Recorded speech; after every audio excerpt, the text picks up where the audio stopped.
Bienvenue à Rapa Nui, mieux connu sous le nom d'île de Pâques. C'est un point minuscule dans l'immensité de l'océan Pacifique, situé à 3500 km des côtes chiliennes. Cette île est surtout célèbre pour ses imposantes statues Moai.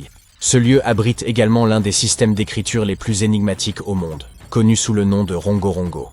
Nous avons mis au jour 27 petites tablettes en bois portant ce script. Pendant des années, les historiens ont débattu de l'authenticité et de l'histoire de ces dernières. Et à présent, nous sommes peut-être sur le point de percer leur mystère. L'homme a posé le pied sur cette île pour la première fois au XIIe siècle. Pendant de nombreuses décennies, elle a été habitée par le peuple Rapa Nui, relativement isolé au cœur de l'océan Pacifique, jusqu'à l'irruption des Européens dans les années 1720. Avec eux sont arrivés une multitude de défis, réduisant drastiquement la population autochtone à une fraction de ce qu'elle était. Par la suite, au XIXe siècle, le missionnaire Eugène Hérault a visité l'île et y a déniché des tablettes en bois ornées de symboles complexes. Il les a décrites comme extraordinaires et affirmé qu'il y en avait des centaines disséminées sur toute l'île, présentes dans chaque demeure. Mais hélas, toutes n'ont pas survécu jusqu'à ce jour. Seules 27 d'entre elles ont été préservées. Certaines étaient érodées par le temps, brûlées ou autrement endommagées. Aujourd'hui, elles sont dispersées à travers le monde, exposées dans des musées et conservées dans des collections privées. Certains vestiges de cette langue ont été ramenés à Tahiti, puis en Europe, ne laissant rien sur l'île de Pâques elle-même. Les 4 tablettes sacrées ont terminé dans une congrégation catholique à Rome. Ce sont celles-là même qui ont participé à cette récente découverte. Depuis des années, les historiens se demandent si ce système d'écriture a été développé indépendamment par les habitants de l'île ou s'ils l'ont emprunté aux Européens. Pour élucider ce mystère, ils ont eu recours à la datation au carbone 14. Tous les matériaux organiques, tels que le bois, le charbon et autres, renferment une infime quantité d'une forme radioactive de carbone, appelée carbone 14. À la fin de leur vie, ils cessent d'absorber du carbone 14, et la quantité présente commence à se désintégrer avec le temps. En mesurant la quantité de carbone 14 restant dans un échantillon, nous pouvons estimer son âge. Cette méthode nous a permis de déterminer l'âge de nombreux fossiles et artefacts. C'est ainsi qu'on a étudié l'âge de certaines tablettes Rongorongo. 3 d'entre elles avaient été fabriquées à partir d'arbres cultivés au XVIIIe ou XIXe siècle, correspondant ainsi à l'arrivée des Européens. Cependant, l'une d'entre elles est antérieure à leur première visite sur l'île. 2 éléments suggèrent que le peuple Rapa Nui a lui-même créé le système d'écriture Rongorongo. Tout d'abord, il présente des caractéristiques distinctes des langues européennes. Son décodage s'avère une tâche ardue, avec plus de 400 glyphes uniques, aucun ne ressemblant à un système d'écriture connu. De nombreuses tentatives ont été entreprises pour en percer les secrets, sans succès jusqu'à présent. Deuxièmement, l'une des tablettes semble remonter au XVe siècle, avant l'arrivée des Européens. Cependant, la datation au radiocarbone ne nous renseigne que sur la période où le bois de la tablette a été coupé, et non sur la période où l'écriture a été gravée dessus. Et puisque nous n'avons qu'une seule tablette pour référence, nous ne disposons pas de suffisamment de preuves pour affirmer quoi que ce soit. D'un autre côté, pourquoi les habitants de l'île auraient-ils conservé du bois coupé pendant plus de 200 ans, juste pour l'attraper un beau jour et écrire dessus? Les anthropologues et les historiens suggèrent que la chose est plausible. La rareté des ressources aurait pu pousser les insulaires à recycler du bois flottant ancien, qui pourrait dater de plusieurs siècles avant l'apparition de l'écriture elle-même. Ce phénomène est connu en archéologie sous le nom de problème du vieux bois. De plus, la tablette semble très bien conservée. Elle a été entretenue pour la protéger des insectes qui endommagent le bois et de l'humidité. C'est pourquoi elle a survécu au fil des siècles. Quoi qu'il soit écrit dessus, il est probable que cela ait revêtu une grande importance pour le peuple Rapa Nui. Tout cela n'est que pure conjecture, mais les scientifiques demeurent prudemment optimistes. Ils envisagent la possibilité que le Rongorongo soit l'un des rares exemples d'invention indépendante de l'écriture, à l'instar de celle des Sumériens ou des Égyptiens. Mais nous avons besoin de plus de preuves. En langue Rapa Nui, Rogorogo se traduit par réciter ou déclamer. Tout le monde ne pouvait pas écrire, seules quelques personnes triées sur le volet. Il est probable que seule l'élite de l'île de Pâques, principalement des hommes, ait possédé la connaissance de cette langue écrite. Après la colonisation, aucun d'eux n'a subsisté, et nous sommes maintenant confrontés à la tâche de déchiffrer ces inscriptions. Tout d'abord, les chercheurs ne parviennent pas à s'accorder sur la nature de ce système scriptural. nous ne pouvons même pas confirmer s'il s'agit de leur langue d'origine. Et quand bien même, nous ignorons s'il s'agit d'une forme primitive d'écriture ou d'un système entièrement développé. Dans les années 90, un linguiste du nom de Stephen Roger Fisher pensait avoir décrypté la structure du rongo-rongo. Selon lui, ces tablettes traitaient de cosmogonies. Les cosmogonies sont récits qui exposent la genèse de l'univers ainsi que l'émergence des phénomènes naturels. Ils sont souvent enracinés dans les traditions et les cultures anciennes, telles que celles présentes en Polynésie orientale. Les tablettes pourraient potentiellement aborder des sujets tels que les origines du monde, la source de toute existence, et la formation des divers éléments de la nature, tels que les étoiles ou les montagnes. Cela expliquerait également pourquoi seule une élite instruite pouvait écrire. Fisher avançait que le rongo-rongo était une combinaison de systèmes logographiques et sémasiographiques, ce qui implique que certains symboles représentaient des mots parlés, tandis que d'autres dénotaient des idées ou des concepts. Toutefois, les déchiffrer serait extrêmement complexe et nécessiterait une compréhension approfondie du contexte, car ces symboles agissent davantage comme des indices que comme des expressions complètes.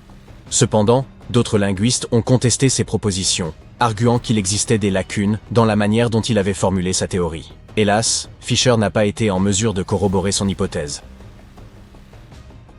Il est possible que ces inscriptions ne soient que des dessins. Lorsque nous examinons les tablettes, certaines figures semblent familières, des êtres humains, des animaux, des plantes et des formes géométriques.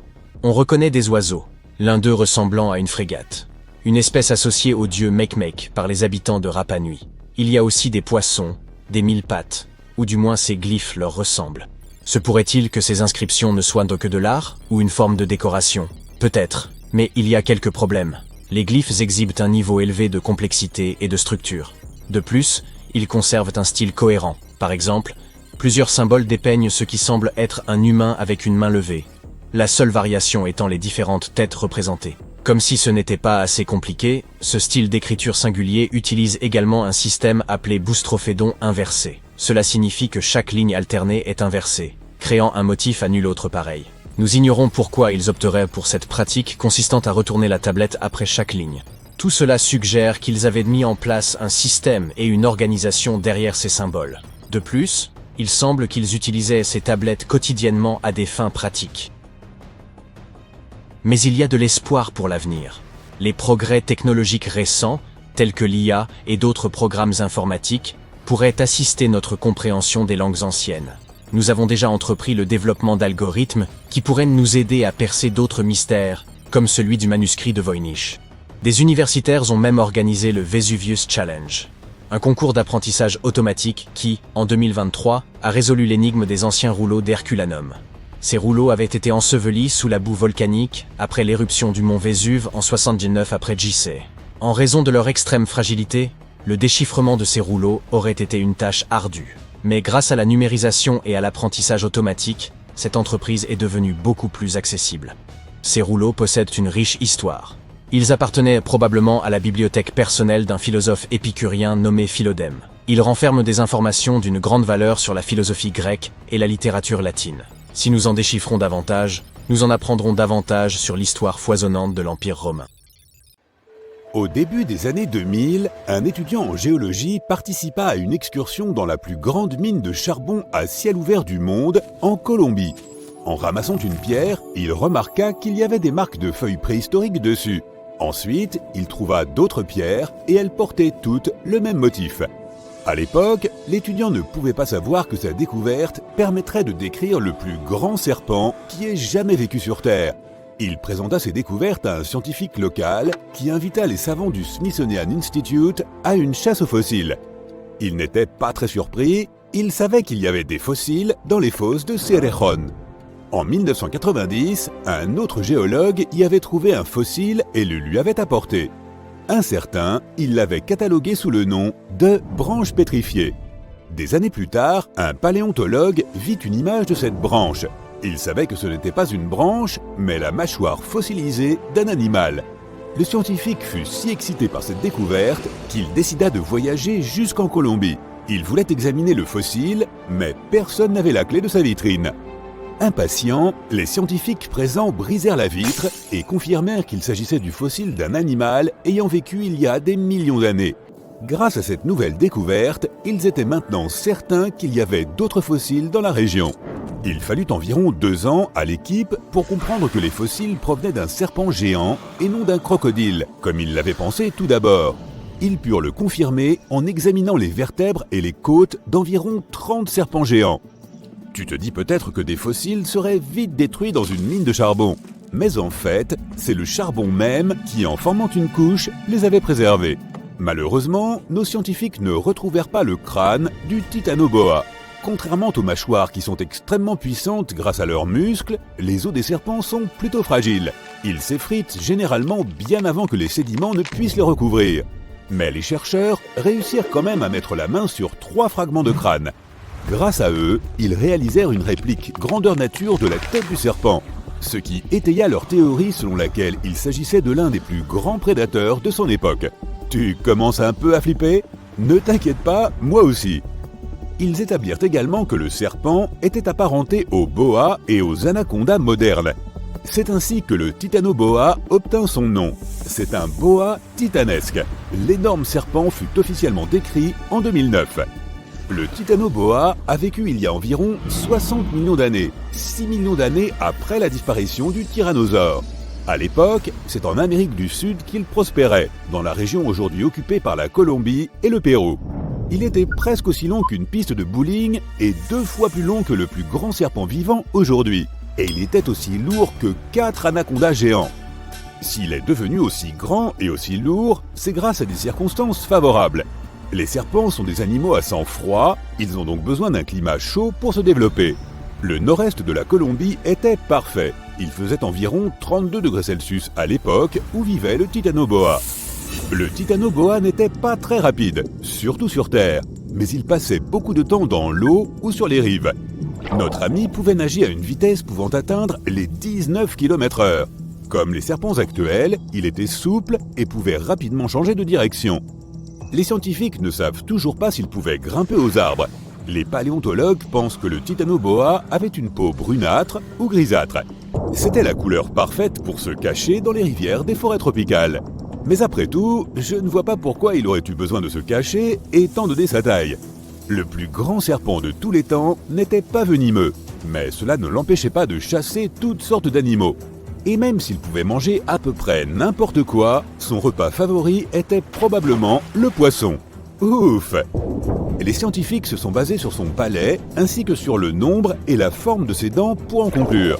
On ne pourrait toutefois pas recréer le régime alimentaire de ce géant, car les poissons qu'il dévorait ont tous disparu. Quand il avait envie d'autre chose, le titanoboa mangeait des reptiles. Il s'approchait furtivement de ses proies et les terrassait d'un coup sec. Sa morsure était très particulière. Ses mâchoires permettaient au titanoboa de serrer le corps de sa proie, de sorte qu'elle ne puisse pas s'échapper. Elle avait aussi une belle rangée de dents fines et pointues. Elles étaient repliées vers l'intérieur comme des hameçons.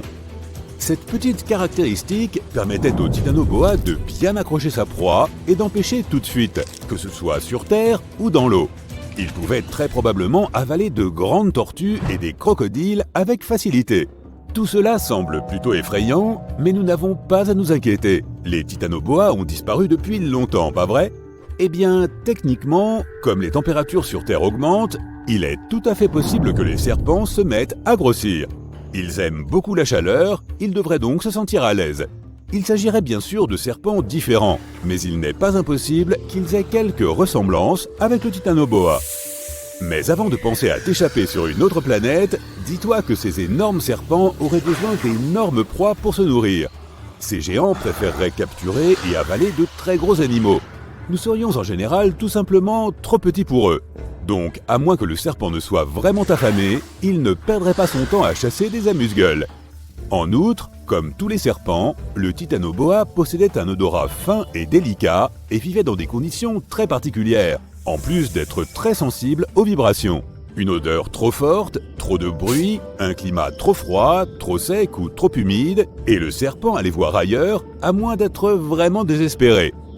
Donc, si tu vis dans une grande ville, tes chances de rencontrer un serpent comme le titanoboa sont d'environ 0%. Pour les zones rurales, c'est différent, mais notre géant n'envisagerait très certainement de ne vivre que près de l'équateur.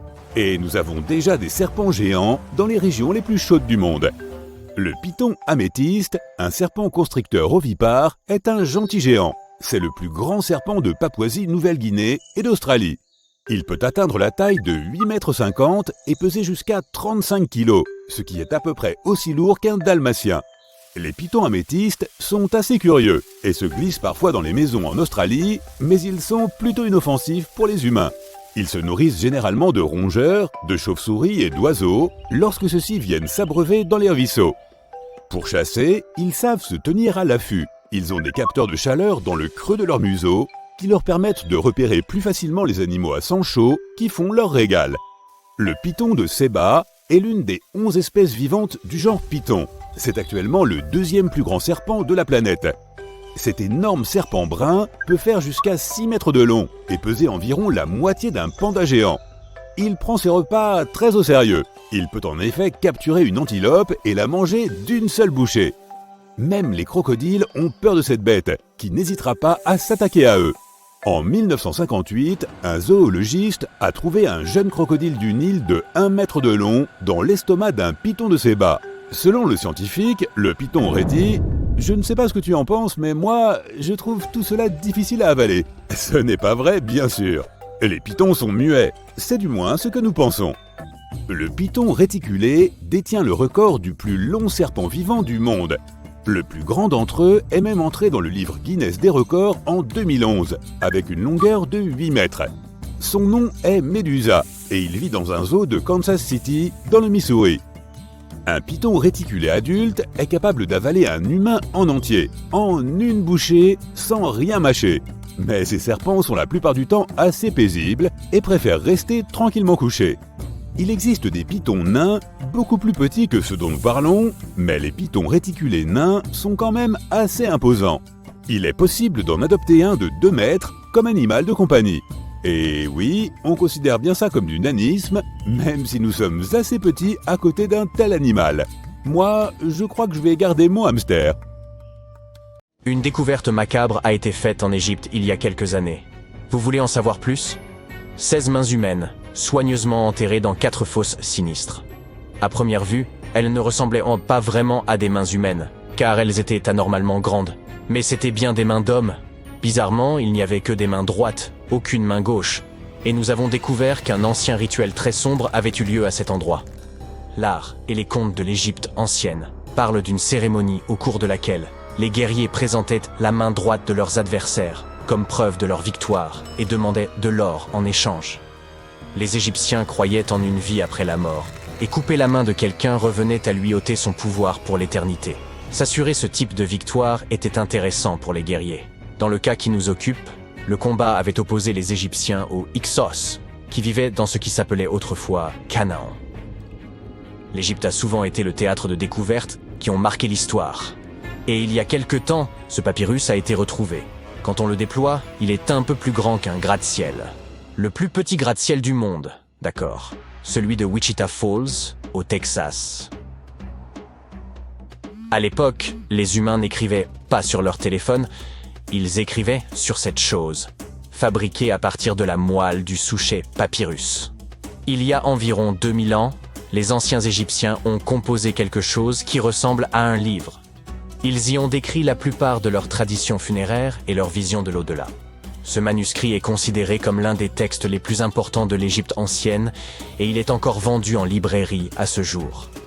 Il a été exhumé d'une chambre située juste au sud de la pyramide de Djéser, à Saqqara. Eh oui, Djéser est la pyramide la plus ancienne d'Égypte. Ce ne sont pas celles de Gizeh, comme le pensent la plupart des gens. Récemment, le site de Saqqara a été pris d'assaut par des archéologues super enthousiastes qui ont trouvé l'une des plus anciennes momies intactes d'Égypte. Ils pensent que cette momie bien conservée est la dépouille d'un homme fortuné. Elle a été découverte dans un puits profond, recouverte de plusieurs couches de feuilles d'or. De nombreux symboles montrent qu'il s'agissait d'un homme important et riche, comme le bandeau qu'il porte sur la tête, le bracelet sur sa poitrine et le fait qu'il ait été embaumé avec une tunique, ce qui était réservé à la fine fleur de l'Égypte. Mais le plus cool dans cette découverte, c'est que le lieu de repos était toujours scellé au mortier, soit dans l'état dans lequel les Égyptiens l'avaient laissé il y a 4300 ans. Cela peut paraître étrange, mais en 2008, des archéologues ont découvert une pyramide manquante. Elle a disparu parce qu'elle s'est tout simplement détériorée en l'espace de 4000 ans. Aujourd'hui, on ne voit plus que sa base. C'était un site très important dans l'Antiquité. On dit qu'autour de la pyramide, les anciens organisaient une cérémonie très particulière, au cours de laquelle les grands prêtres portaient les restes momifiés de taureaux sacrés.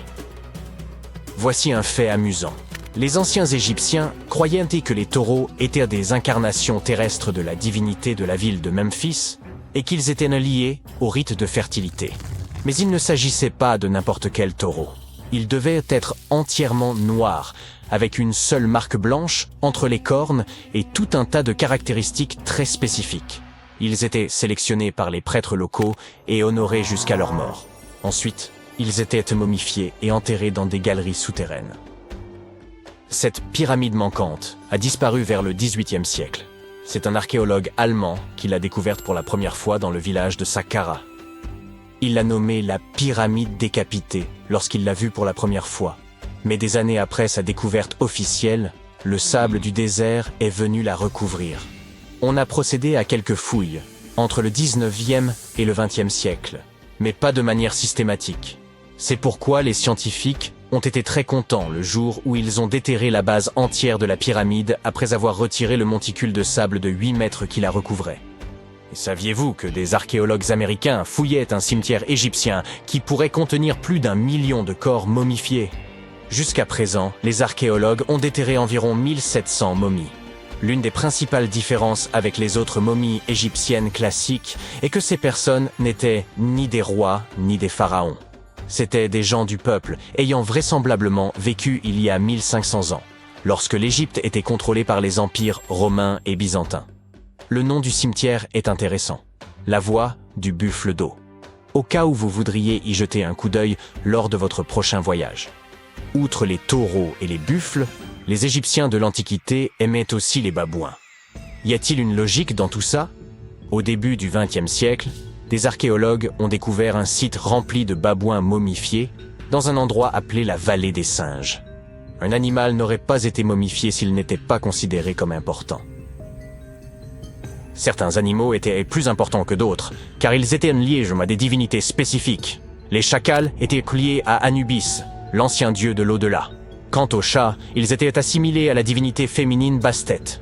Les babouins étaient très importants, car on pensait qu'ils étaient liés à Thoth, la divinité de la sagesse et conseiller de Ra, l'une des divinités suprêmes de l'Égypte. Les archéologues ont découvert que ces babouins n'étaient pas très heureux. Ils pensent qu'on les gardait à l'intérieur et qu'ils furent privés de la lumière du soleil pendant la majeure partie de leur vie. Ils souffraient d'une grave carence en vitamine D et étaient mal nourris. Peut-être que Thoth s'est mis en colère contre les gardiens de ces babouins, simple supposition. Les archéologues ne s'ennuient jamais en Égypte. Ils ont également trouvé des momies humaines avec des langues en or. Les Égyptiens étaient très attachés à la vie après la mort, et ils pensaient qu'avoir une langue en or pouvait aider une personne à parler une fois passée de l'autre côté. Un peu difficile sans doute, mais pourquoi pas. Certaines de ces momies furent placées dans des cercueils en bois avec des objets tels que des colliers, des poteries, des objets en or en forme de fleurs de lotus et de scarabées, et des iPhones. Je plaisante. Un nouveau temple a également été exhumé récemment en Égypte. Les scientifiques pensent qu'il était consacré à Zeus Cassios. Cette divinité serait un croisement entre Zeus, la toute-puissante divinité grecque, et le mont El-Kas. En fouillant la péninsule du Sinaï, en Égypte, les archéologues sont tombés sur 2 colonnes de granit rose qui sortaient du sol. Et bingo! Ils pensent que ces colonnes représentaient la porte d'entrée du temple et qu'elles se sont effondrées lors d'un tremblement de terre il y a de nombreuses années. Et puisqu'on parle de divinités, certaines sont moins sérieuses que d'autres. Récemment, des scientifiques ont déterré un anneau d'or dans une ville située au sud du Caire. Non, Frodon, il n'est pas magique. Il s'agit d'un anneau en or, tout ce qu'il y a de plus normal, sauf qu'il est orné de la figure de la divinité de l'amusement, qu'on appelle Bès. Cette divinité est souvent décrite dans les textes sacrés comme un joyeux nain joufflu. Aujourd'hui, nombreux sont les tatouages dépourvus de signification et réalisés à des fins purement esthétiques. Dans l'Égypte ancienne, cependant, les femmes se faisaient tatouer afin d'être protégées au moment d'accoucher. C'est du moins ce que pensent les scientifiques. Dans la région du Nil, des chercheurs ont trouvé des momies dont les tatouages étaient bien conservés, ce qui est tout rare, car la peau se détériore très facilement. 2 de ces femmes s'étaient fait tatouer le bas du dos, et les dessins étaient simples. Il y avait surtout des images, dont celle du nain joufflu dont nous venons de parler, Bès. Protéger les femmes lors de leur accouchement était donc apparemment son hobby. Me croiriez-vous si je vous disais que les anciens Égyptiens ont inventé les robots? Non. En effet, ce n'est pas tout à fait vrai. Bien sûr, c'étaient des astronomes, des mathématiciens et des ingénieurs.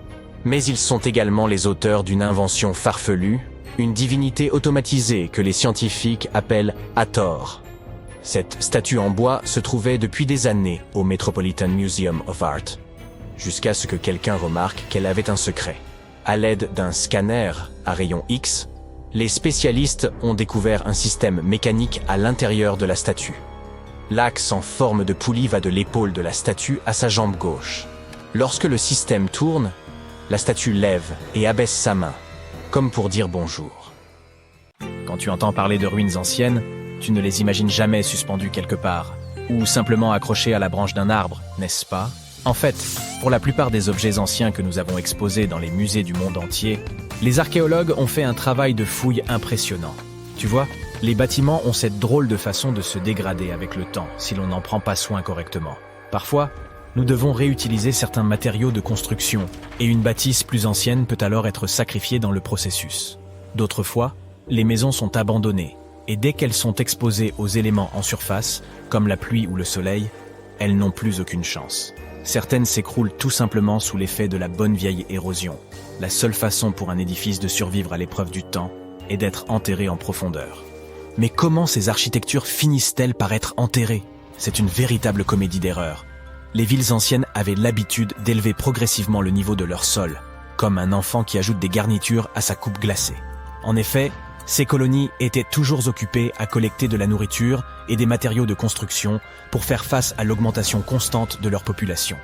Mais qui a le temps de s'occuper des déchets et des ordures? À l'époque, ce n'était pas vraiment une priorité sur leur liste de tâches. Ainsi, lorsqu'il s'agissait de construire de nouvelles maisons, les civilisations anciennes économisaient leur sueur et leurs larmes, en empilant les décombres et en construisant directement dessus. Mais ce n'est pas tout. De temps en temps, les rivières entrent en crue et déposent une couche de sédiments sur le sol des villes. Cela a pour effet d'encapsuler encore davantage ces anciennes constructions. Et dans les régions sèches, comme le désert, où le vent aime à montrer ses mouvements de danse de sable et de poussière, tu peux parier que c'était une lutte constante pour garder les établissements propres. Un exemple hilarant est celui du Sphinx, dont la tête était enfouie dans le sable jusqu'à ce qu'un groupe d'archéologues le mette au jour en 1917. Certaines villes anciennes ont fini par être recouvertes parce qu'elles étaient complètement abandonnées. Avec moins d'activité humaine pour contrôler leur expansion, les graines de plantes n'ont pas pu résister à l'opportunité et ont germé un peu partout. Elles ont absorbé le dioxyde de carbone de l'air et se sont développées, ajoutant de plus en plus de volume au sol. Scieuses racines effrontées ont même décidé de stabiliser le sol constitué de matière végétale en décomposition, créant ainsi plusieurs couches de terre. C'est comme si Mère Nature s'était lancée dans un ultime projet de bricolage, avec les plantes comme fidèles auxiliaires. Fouiller dans les secrets des civilisations anciennes, ce n'est pas seulement déterrer un monde perdu, c'est aussi une quête épique pour révéler les trésors cachés sous les couches de l'histoire. Mais comment les archéologues savent-ils d'abord où creuser? Si tout est recouvert de multiples couches de sédiments, de débris et de racines de plantes, ils doivent avoir une sorte de système auquel ils se fient avant de se lancer dans un nouveau projet, n'est-ce pas? Tout d'abord, ce ne sont pas toujours eux qui suggèrent des fouilles archéologiques à tel ou tel endroit. Je m'explique. Supposons que tu sois un entrepreneur et que tu souhaites construire un nouveau complexe d'appartements luxueux dans ta ville. Cependant, certaines législations locales imposent des exigences avant que ton projet ne puisse démarrer. Par exemple, avant de commencer à construire sur un terrain, il peut être nécessaire de faire appel à des spécialistes pour vérifier le sol. Scieuses personnes intelligentes peuvent être des archéologues, des géologues ou des paléontologues, et elles doivent garder un œil sur le processus en phase de développement. En cas de découverte d'artefacts ou d'écofacts, termes savants pour désigner des vestiges organiques, ces experts interviennent pour les fouiller et les étudier. Mais qu'en est-il des sites qui n'ont rien à voir avec les bulldozers et les chapeaux jaunes? Les archéologues ont plus d'un tour dans leur sac lorsqu'il s'agit de localiser les points chauds de l'Antiquité. Ils plongent dans les archives historiques et font un travail de détective. En recherchant de vieux documents et de vieilles cartes, ils peuvent reconstituer le puzzle de l'activité humaine dans une région donnée. Si un site a déjà été visité, c'est encore mieux. La découverte de traces de fouilles antérieures ou de récits historiques peut donner aux archéologues de nombreuses informations sur les endroits où poursuivre leur chasse au trésor.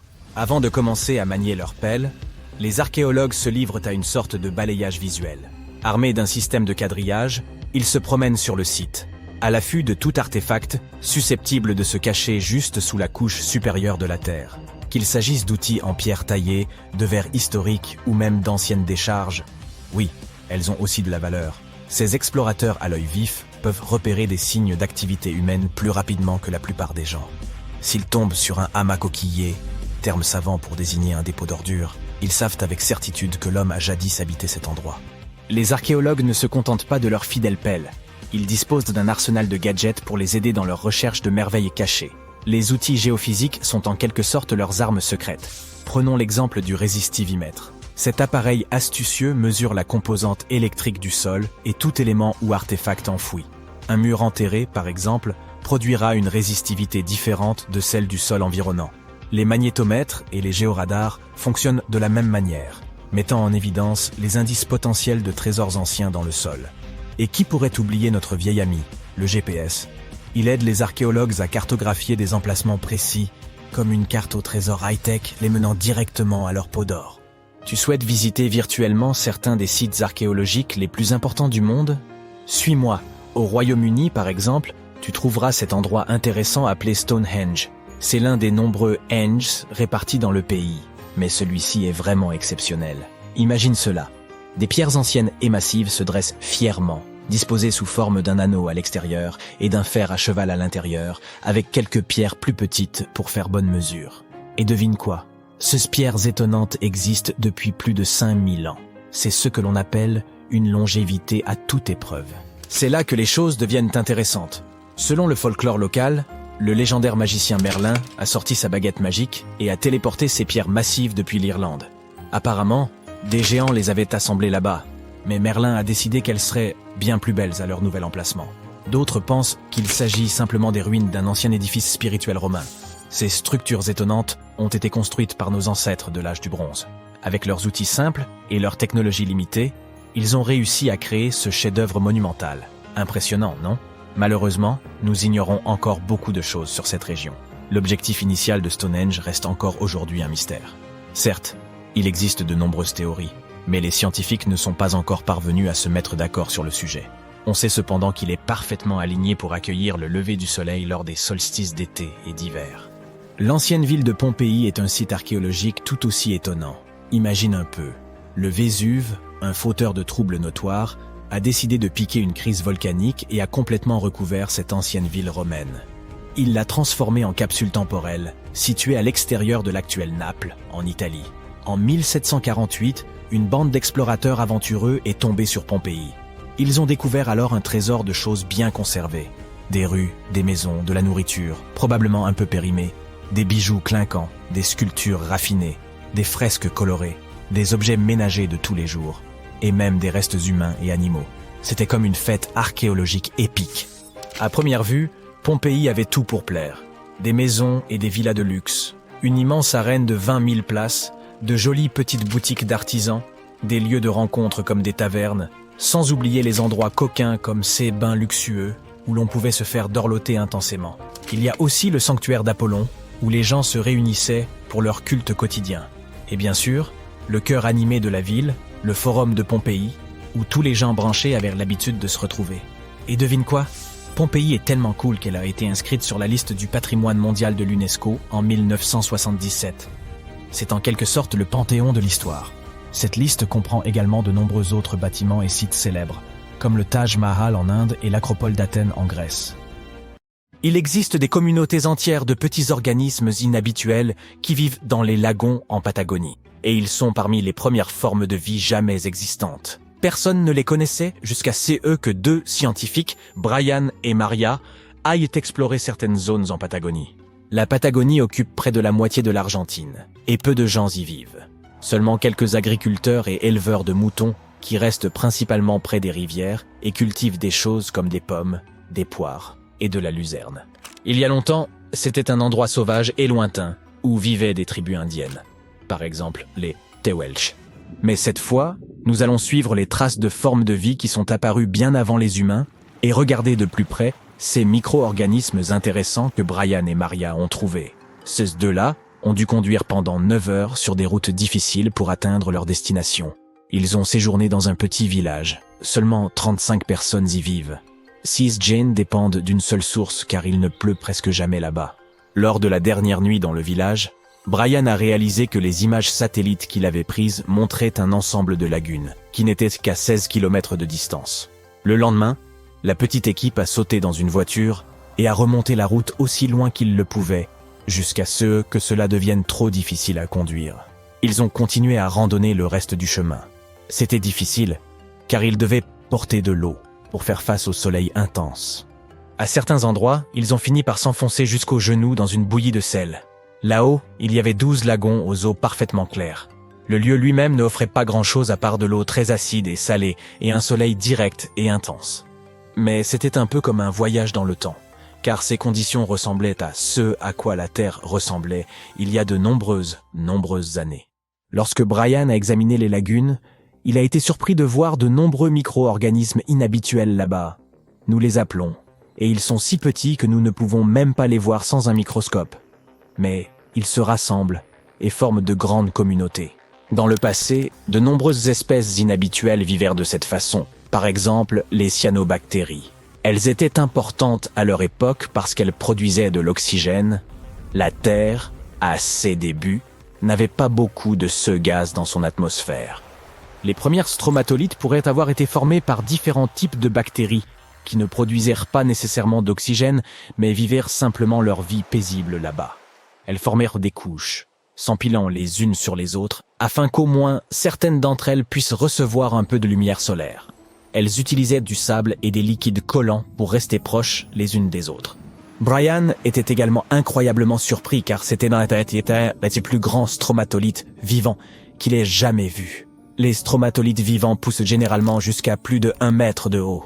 Mais ceux qui venaient d'être découverts étaient de 5 mètres de large et quelques pieds de haut, ce qui est gigantesque comparé à ceux vivant dans d'autres endroits.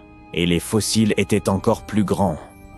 Il y a longtemps, ils pouvaient devenir plus grands qu'aujourd'hui parce qu'il n'y avait pas beaucoup d'autres espèces qui pouvaient les manger ou leur nuire. De plus, il y a beaucoup d'autres organismes aujourd'hui qui peuvent se développer plus rapidement et de manière plus massive qu'eux et prendre leur place. C'est pourquoi les stromatolites ne peuvent survivre que dans de rares endroits où presque rien d'autre ne peut vivre. Comme dans ces lagunes très salées situées en haute altitude, plus de 3650 mètres, dans la puna de Atacama. Les stromatolites trouvés là-bas sont les plus célèbres, car ils pourraient être parmi les meilleurs exemples des premières formes de vie sur notre planète. Cependant, ils ne sont pas réellement la première forme de vie sur Terre. Les plus anciens de leurs fossiles ont 3,5 milliards d'années, alors que d'autres preuves que nous avons nous disent que la vie sur notre planète est apparue il y a environ 4,1 milliards d'années. Peut-être que certains stromatolites vivaient aussi à cette époque. Mais la Terre a beaucoup changé depuis lors, et les endroits où ils auraient pu vivre n'ont pas survécu. Tout cela peut ne pas sembler grand-chose à première vue, car personne n'a encore trouvé une bête exotique et étrange que notre monde n'a jamais vue auparavant. Mais ce sont des exemples notables de ce à quoi pourrait ressembler la recherche de vie ailleurs dans l'univers. Les scientifiques qui s'intéressent à l'étude de Mars viennent souvent dans cet endroit car il pourrait ressembler à ce à quoi la planète rouge ressemblait il y a très longtemps. Si des fossiles étaient cachés dans d'anciennes roches sur Mars, ils pourraient ressembler à ces stromatolites.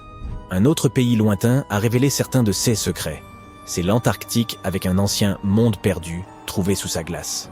L'Antarctique n'a pas toujours été cette terre isolée et glaciale de neige et de glace. Autrefois, elle faisait partie du supercontinent Gondwana, avec ce qui est maintenant l'Amérique du Sud, l'Afrique, l'Australie, la péninsule arabique et le sous-continent indien. Mais à un certain moment, elle s'est séparée et a commencé à construire une vie à part. Elle s'est formée lorsque d'autres masses terrestres ont commencé à se déplacer, ce qui a formé sa côte. Mais l'Antarctique était également différent à bien d'autres égards à cette époque. C'était une terre recouverte de magnifiques forêts et de rivières pleines de vie. Les scientifiques ont utilisé des radars et des satellites pour explorer un monde mystérieux caché sous la glace là-bas. Cette ancienne terre, qui est proche de l'océan Indien, est aussi grande que l'État américain du Maryland ou la Belgique. Elle a plus de 14 millions d'années. Certaines études disent que cette zone s'est formée il y a plus de 34 millions d'années, bien avant que l'Antarctique ne tombe dans son grand gel. Au début, les températures y étaient plus élevées.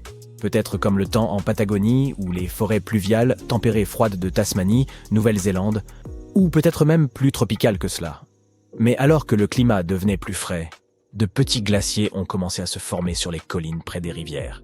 Les vallées se sont enfoncées davantage à cause de toute cette glace qui les recouvrait. Et puis, les températures ont encore baissé. Et une énorme couche de glace a recouvert tout le continent, cachant ces anciens glaciers. Des rivières ont façonné ce monde perdu il y a longtemps, bien avant qu'ils ne finissent par être recouverts de glace presque 3,2 km d'épaisseur à certains endroits. Des études scientifiques de cette région ont montré que ces paysages étaient remplis de hautes terres et de montagnes. La glace qui s'était formée sur l'Antarctique a rendu toute la région très froide, de sorte que le paysage ne pouvait plus s'éroder. Cela signifie que tout est resté essentiellement le même et intact sous la glace pendant des millions et des millions d'années. Ce qui est intéressant, c'est que nous en savons moins sur cette terre cachée sous la glace que sur la surface de Mars. Une façon de l'explorer davantage serait de forer ces calottes glaciaires pour vérifier les échantillons de sédiments en dessous. Il pourrait nous en dire plus sur la flore et la faune ancienne congelées en dessous. Ce n'est pas une nouvelle méthode. Une méthode similaire a été utilisée pour collecter des échantillons de 2 millions d'années au Groenland. L'Australie a aussi son monde secret. Des organismes anciens ont été trouvés cachés dans des roches provenant du nord du continent et datant d'environ 1,6 milliard d'années. Ces choses microscopiques font partie d'une famille appelée eucaryotes. Les membres de cette famille qui existent aujourd'hui comprennent les plantes, les champignons, les animaux et même ces minuscules organismes à une seule cellule, tels que les amibes. Tous les êtres vivants avec des noyaux dans leurs cellules, y compris nous, peuvent retracer leur arbre généalogique jusqu'à l'un des plus anciens membres de cette famille. Celui-ci est appelé le dernier ancêtre commun eucaryote, et il a vécu il y a plus d'1,2 milliard d'années. Ces organismes anciens étaient plus complexes et plus grands que les bactéries. Peut-être étaient-ils les premiers prédateurs sur Terre, chassant les bactéries. Les archéologues égyptiens ont récemment fait une découverte extraordinaire près du Caire. Roulement de tambour, s'il vous plaît. La momie la plus ancienne et la plus complète jamais mise au jour dans le pays. Cette momie, vieille de 4300 ans, a été trouvée dans un ensemble de tombes près de la pyramide à degré de Djéser, datant de l'ancien empire égyptien.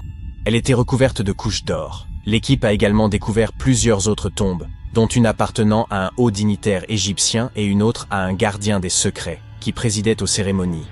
Une autre tombe intéressante était celle d'un scribe, qui contenait les plus grandes statues jamais découvertes dans la région. Ce vaste site funéraire abrite également plus d'une douzaine de pyramides et de lieux de sépulture.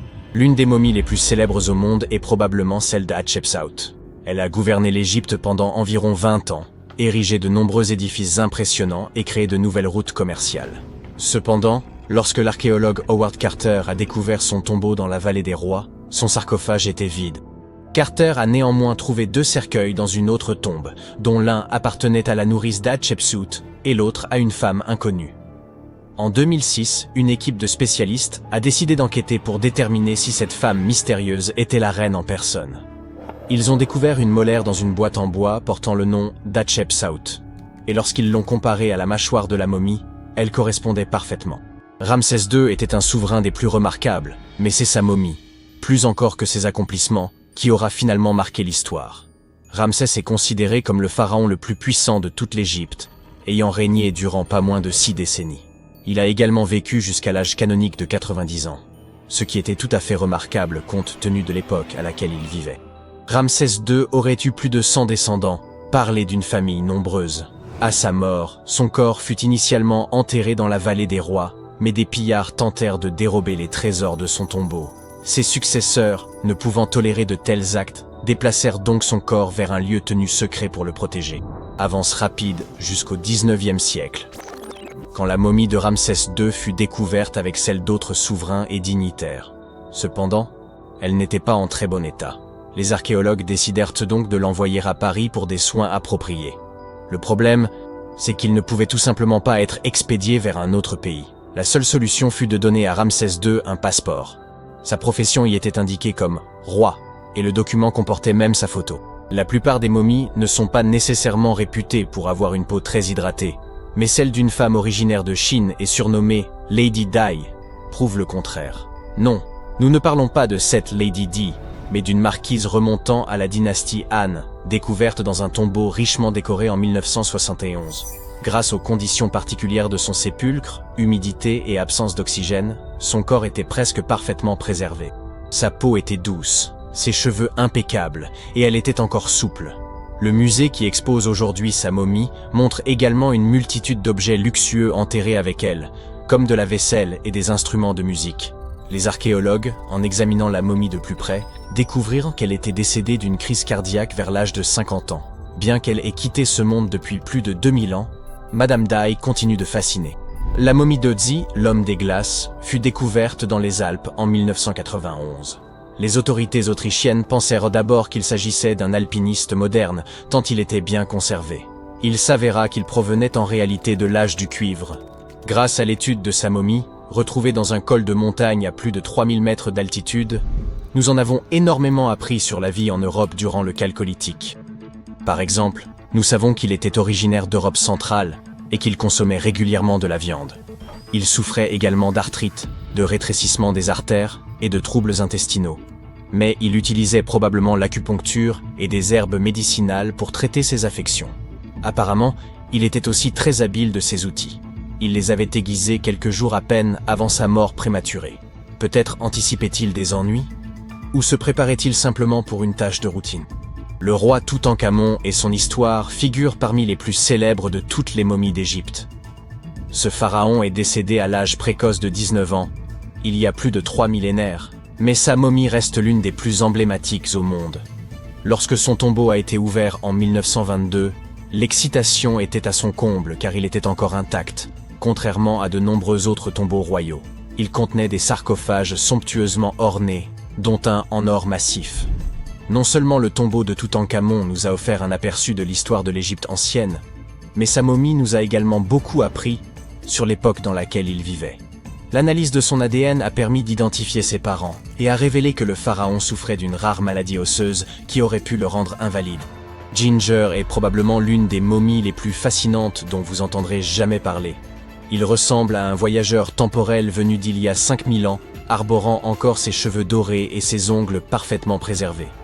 Ginger a été découvert en Égypte et est considéré comme le corps momifié le plus ancien jamais découvert. Avant que les Égyptiens ne maîtrisent l'art de la momification, ils plaçaient les corps dans des tombes peu profondes dans le sable chaud et sec. Comme ce dernier absorbait toute l'eau, les bactéries ne pouvaient ne pas se reproduire, et le corps était ainsi préservé naturellement. Aujourd'hui, les scientifiques ne sont pas certains que la préservation de Ginger était intentionnelle, mais étant donné que sa sépulture était constellée de poteries, il est probable que ceux qui l'y ont enterré aient connu des techniques de préservation avancées. Si vous souhaitez rencontrer Ginger en personne, il est actuellement exposé au British Museum. Un collectionneur d'art néerlandais a acquis une statue de Bouddha en Chine et a fait une découverte surprenante. Elle contenait une momie cachée à l'intérieur. Hélas, le corps était trop fragile pour être déplacé. Il a donc fallu le laisser sur place. La partie la plus impressionnante est que cette momie a plus de 1000 ans et qu'elle avait été exposée pendant 200 ans avant d'être enfermée dans cette statue. Lorsqu'ils en ont effectué la tomographie, les scientifiques ont découvert que la momie était remplie de morceaux de papier couverts d'écriture. Les experts pensent qu'il aurait pratiqué l'automomification, un processus radical impliquant un régime alimentaire particulier et un thé qui rend le corps moins susceptible aux bactéries. Seules quelques personnes pouvaient accomplir ce rituel, et celles qui y parvenaient étaient profondément respectées. Peu de reines égyptiennes ont autant intrigué les scientifiques et les historiens que la sublime Néfertiti. Si l'on en croit ses effigies, elle était renommée pour son cou élancé, ses grands yeux et ses pommettes saillantes. Son nom se traduit d'ailleurs par « La belle est venue ». Si ça ce n'est pas de la prédestination. Bien qu'elle ne fût pas pharaon elle-même, Néfertiti a tout de même réussi à laisser une empreinte durable. Les archives suggèrent qu'en tant qu'épouse royale, elle était extrêmement influente. En raison de son pouvoir, Elle était certes admirée, mais s'était également fait de nombreux ennemis tout au long de sa vie. Elle était également liée à Toutankhamon, mais pas par le sang. Il s'agissait de sa belle-mère. Jusqu'à présent, sa momie n'a toujours pas été identifiée, mais cela pourrait bientôt changer. Un égyptologue, qui a fouillé des tombes dans la vallée des rois, a découvert 2 momies qu'il pense être celles de Néfertiti et de sa fille. Selon les spécialistes, nous pourrions bientôt obtenir une réponse définitive quant à l'identité de ces 2 dépouilles. Si l'une d'elles s'avère être Néfertiti, nous pourrions être en présence d'une découverte majeure. L'analyse ADN et la tomographie de la momie pourraient nous offrir l'image la plus complète et précise de la reine que nous ayons jamais vue. Il est incroyable de penser que nous n'avons fait qu'effleurer la surface de ce qui se cache en dessous de l'Égypte moderne. Néfertiti a régné sur l'Égypte pendant une période de grande puissance et de prospérité. Mais est malheureusement décédée au cours d'une période de troubles qui ont conduit à la perte de son site funéraire. Qui peut vraiment prédire où elle se trouve aujourd'hui? Des objets étranges et incroyables sont parfois découverts, mais comprendre tout ce que manigançaient nos ancêtres peut s'avérer assez difficile, surtout quand tout ce que vous avez, ce sont quelques tessons de poterie et des peintures rupestres. Il n'est donc pas si surprenant que même les experts en blouse blanche commettent parfois quelques erreurs. Mais ce n'est pas qu'une question de vaisselle poussiéreuse et de gros cailloux. Parfois, on trouve carrément des restes humains à la tête énorme. Alors, attrapez votre matériel de fouille et retournons dans les temps anciens pour découvrir des sociétés incroyables que les chercheurs ne parviennent toujours pas à expliquer. La Sardaigne peut sembler idyllique aujourd'hui, mais pour être honnête, je n'aurais vraiment pas voulu la visiter il y a 3000 ans. Certaines rumeurs prétendent que d'horribles géants erraient sur cette île à l'époque. On évoque même la découverte de squelettes humains de plus de 4 mètres de haut, bien que personne n'ait jamais apporté de preuves concrètes. Mais ces histoires soulèvent quand même quelques questions, car des choses étranges se sont certainement produites là-bas. En 1974, plus de 5000 fragments d'artefacts en pierre ont été retrouvés dans une partie de l'île, appelée Mont Prama. Mais au lieu d'être exposés dans un musée, on les a enfermés dans un coffre-fort souterrain pendant près de 30 ans. Cela semble un peu suspect, n'est-ce pas? Lorsqu'ils ont finalement été déplacés en 2005, les scientifiques ont rassemblé les pièces du puzzle pour révéler les statues de 38 géants, chacun mesurant 2,40 mètres de haut. Pas aussi grands que nos squelettes légendaires, mais tout de même assez massifs. On pense que ces statues ont été façonnées par la culture nuragique, qui peuplait cette île il y a bien longtemps. En plus de ces statues, ils ont également érigé plus de 8000 structures de pierre. Peut-être que le peuple des Nurags n'était pas eux-mêmes des géants, mais ils aimaient clairement voir les choses en grand. Nous aussi, d'ailleurs, comme un grand nombre de j'aime sous nos vidéos, ce serait vraiment sympa. Merci d'apprécier notre contenu. Et maintenant, revenons à la vidéo. Vous et moi sommes assez intelligents, mais nous ne sommes peut-être pas les humains les plus futés à avoir jamais vécu. En fait, nous ne sommes peut-être même pas l'espèce la plus intelligente. Depuis 1913, des restes de crânes retrouvés en Afrique du Sud ont suggéré l'existence d'un concurrent potentiellement plus intelligent que nous, baptisé l'homme de Boskop. Cette espèce semblable à l'homme pourrait avoir existé aussi récemment qu'il y a près de 10 000 ans. Leurs crânes suggèrent qu'ils avaient de très grosses têtes, ce qui signifie que leur cerveau aurait pu être jusqu'à 30% plus gros que les nôtres. Waouh! Leur QI moyen aurait ainsi pu atteindre les 149 points, ce qui les placerait parmi les 0,5% des gens les plus intelligents aujourd'hui. Mais si le cerveau des hommes de Boskop était tellement plus développé, pourquoi ne sont-ils plus parmi nous? Eh bien, plus grand ne signifie pas toujours meilleur, vous savez. Nos cerveaux sont beaucoup plus conséquents que ceux de nos cousins primates, principalement dans le cortex préfrontal. Cette partie participe à des tâches complexes comme prendre des décisions, se souvenir des choses à court terme et être conscient de nous-mêmes. Les parties du cerveau qui régissent nos sens et nos mouvements, elles, n'ont pas vraiment beaucoup grandi. Peut-être les Boskops passaient-ils trop de temps à méditer sur le passé plutôt qu'à accomplir des choses pratiques comme la chasse. Mais tout cela n'est que supposition. Nous ne savons pas vraiment ce qui est arrivé à nos cousins à grosse tête. Certains soutiennent même que les Boskops n'étaient guère différents de nous, les seules preuves étant ces fameux morceaux de crâne. La jungle est immense. Saviez-vous que la forêt amazonienne abritait environ 30% de toutes les espèces de plantes et d'animaux du monde? C'est impressionnant. Cependant, l'histoire d'une espèce humaine locale a longtemps intrigué les scientifiques. La mystérieuse civilisation Khazarabe a vécu ici pendant des centaines d'années, avant de disparaître aux alentours de 1400 après Jésus-Christ. On pensait que l'Amazonie ne comptait que quelques tribus disparates. Mais récemment, nous avons découvert de grandes formes inhabituelles gravées dans le sol et appelées géoglyphes. Ces derniers peuvent s'apparenter à de simples fossés peu profonds. Mais ce sont en réalité les vestiges d'une vaste civilisation qui s'étendent sur 1000-3000 km² et comprennent environ 450 symboles, certains larges de 400 mètres. C'est époustouflant. Ils étaient probablement flanqués de lieux cérémoniels et auraient pu accueillir jusqu'à 1 million d'individus il y a à peine 600 ans. Grâce à de nouvelles technologies, comme le LIDAR, qui utilise un laser inoffensif pour cartographier la forêt sans lui nuire, nous pouvons explorer plus en profondeur. En 2019, le scanner a montré des kilomètres de routes et de sentiers surélevés, et même des pyramides de plus de 20 mètres de hauteur.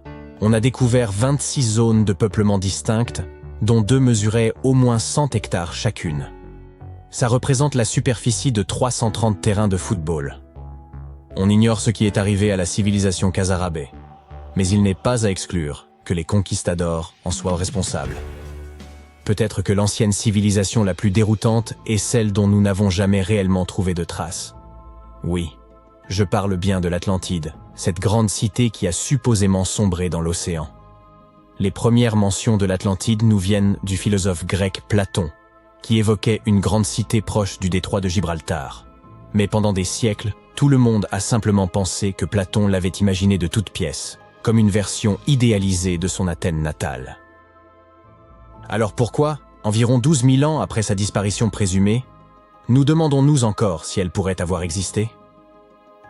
Eh bien, au XIXe siècle, Ignatius Donnelly, un membre du Congrès américain, a écrit un livre donnant 13 raisons pour lesquelles il pensait que l'Atlantide était plus qu'un simple mythe. Puis, en 1965, certaines personnes ont cru avoir réellement retrouvé l'Atlantide en découvrant la structure de Richa, un dôme géologique massif de 40 km de diamètre en Mauritanie.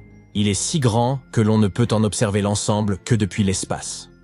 2 astronautes survolant le désert du Sahara ont repéré cet œil gigantesque qui les regardait en retour et ont pensé qu'il s'agissait là d'une découverte majeure. Hélas, il n'y a aucune preuve tangible qui connecte cette structure à l'Atlantide. On pense qu'elle se serait formée à partir d'une activité volcanique il y a environ 100 millions d'années. Mais cela semble un peu trop pratique, n'est-ce pas? Malheureusement, nous ne sommes pas plus proches de connaître la vérité. Imaginez-vous retourner à environ 3300 avant Jésus-Christ et vous retrouver en Asie du Sud. Laissez-moi vous présenter la civilisation harapéenne. Ces gens étaient très en avance sur leur temps. Ils occupèrent des cités comme Harappa et Mohenjo-Daro, dotées de maisons en briques, de systèmes d'égouts sophistiqués et même de bains publics. Cet endroit aurait pu abriter plus de 5 millions d'individus, ce qui en ferait l'une des régions les plus densément peuplées de son temps. Ils avaient également inventé un système de poids standardisé qui était incroyablement utile aux négociants. Et ils pratiquaient le commerce. Leurs contacts s'étendaient jusqu'au Moyen-Orient grâce à leur maîtrise de la métallurgie. Ils avaient même développé le pendant antique des grandes marques. Des sceaux étaient utilisés pour marquer l'argile de leurs marchandises. En dépit de leurs avancées et de leur prospérité, leur langue et leur alphabet restent entourés de mystères. Nous avons des fragments de leur écriture, mais personne n'est encore parvenu à les déchiffrer, même avec toute la technologie dont nous disposons aujourd'hui. Nous ne savons toujours pas exactement comment fonctionnait leur société. Il semble qu'ils n'étaient pas aussi préoccupés par leur statut social que d'autres civilisations. Pas de grands palais ou de monuments grandioses. Au lieu de cela, leur plus grande structure aurait été des greniers, ce qui était sûrement plus pratique. Malheureusement, toutes les bonnes choses ont une fin. Autour de 1800 avant Jésus-Christ, cette civilisation florissante a commencé à décliner, peut-être en raison de changements dans les cours d'eau. Alors que leur environnement changeait de face, les Harapéens ont fait leurs valises et se sont dirigés vers des terres plus hospitalières. Avez-vous déjà entendu parler du Minotaure? La bête à tête de taureau et au corps d'homme, pourchassant les valeureux aventuriers dans un dédale sans fin. Eh bien, ce n'est pas n'importe quelle vieille histoire. C'était l'un des drames les plus populaires du monde antique, et il s'inspirait de cet endroit, l'île de Crète. Les Minoennes vivaient là pendant l'âge du bronze. Ils avaient de magnifiques palais, d'incroyables fresques et une culture si riche qu'elle fascine encore les historiens à ce jour. Ils ont érigé des lieux comme le palais de Knossos, qui était si complexe, avec ses bâtiments à plusieurs étages et ses couloirs élaborés, qu'il aurait pu inspirer tout le mythe du labyrinthe. Leur ingénierie était tellement en avance sur son temps que même leur système d'évacuation était plus avancé que ce dont beaucoup d'entre nous disposent aujourd'hui. L'histoire du Minotaure a également inspiré la trilogie Hunger Games. L'idée d'envoyer des héros pour combattre découle directement des prisonniers envoyés en tribu pour affronter le Minotaure. Faites-nous savoir dans les commentaires quelle était l'histoire qui vous fascine le plus, et merci d'avoir regardé. Nous sommes en 1898, et tu participes à des fouilles à Saqqara. Cet endroit, situé non loin du Caire, regorge de tombes anciennes et de pyramides. En bon aventurier, tu espères trouver quelque chose de vraiment cool et devenir célèbre. De l'or, des manuscrits, des cartes au trésor, des momies de pharaons. Mais tu trouves un oiseau en bois. Tu es très déçu. Ça ressemble à un simple jouet. Un jouet ancien, mais un jouet tout de même. Tu es alors loin de te douter que, dans quelques années, quelqu'un affirmera qu'il s'agit en fait d'un ancien monoplan. Cet objet, surnommé l'oiseau de Saqqara, est en bois de sycomore. Il a une envergure d'à peine 18 cm et pèse environ 40 grammes. Un beau souvenir de ton voyage en Égypte, à mon avis. Il a plus de 2000 ans et est assez simple, sans plumes gravées ni aucune autre décoration. Il a cependant un bec et des yeux, ce qui le fait un peu ressembler à un faucon, l'emblème du dieu Horus.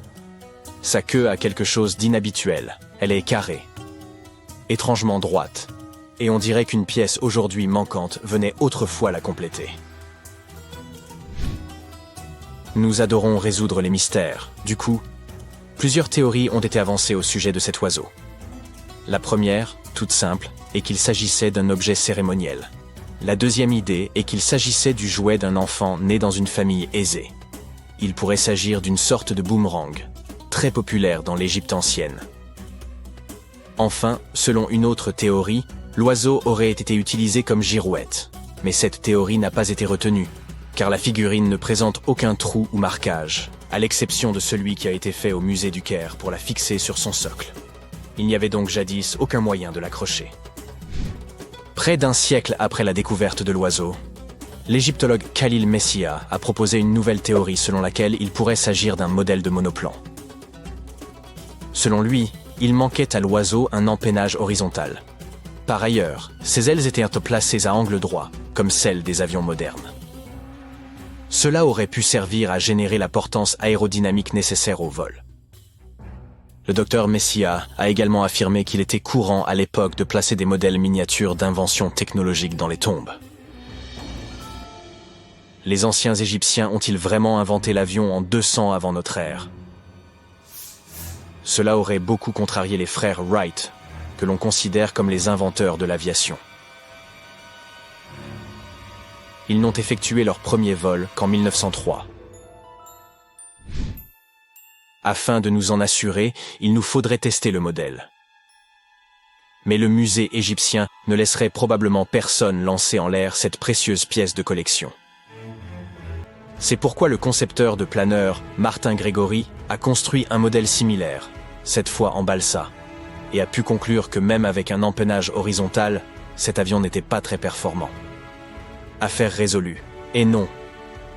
Une chaîne de télévision n'a pas trouvé cela convaincant et a donc invité un expert en aérodynamique à construire une autre réplique de notre oiseau. Il l'a testé dans des conditions similaires à celles de l'Égypte ancienne et a été impressionné par ses capacités. Ainsi, si le prototype d'un avion a bien été inventé à l'époque des pharaons, il s'agirait d'un OPART, ou objet manufacturé incongru, en français. Soit un objet anachronique, en avance sur son temps en termes de technologie ou d'histoire. Et l'oiseau de Saqqara n'est pas le seul exemple d'une telle chose. En 1901, un groupe de plongeurs a découvert la machine d'Anticythère dans une épave sous-marine près de l'île grecque du même nom.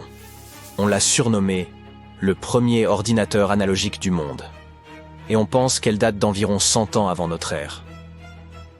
Le mécanisme en bronze pouvait indiquer la position du Soleil, de la Lune, des planètes et des étoiles, ainsi que les phases lunaires, les dates des prochaines éclipses solaires, et même la vitesse à laquelle la Lune se déplace dans le ciel. Personne ne sait exactement qui l'a utilisé, ni comment ou où il a été fabriqué. Mais il est évident qu'il était extrêmement précis et bien trop avancé pour son époque. Les premières toilettes à chasse d'eau ont-elles été inventées au XXe siècle?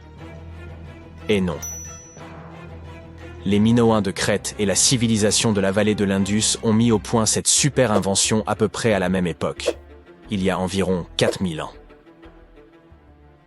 Leur modèle de plomberie était si bien conçu qu'il a fallu attendre 2000 ans avant de voir apparaître quelque chose d'aussi performant.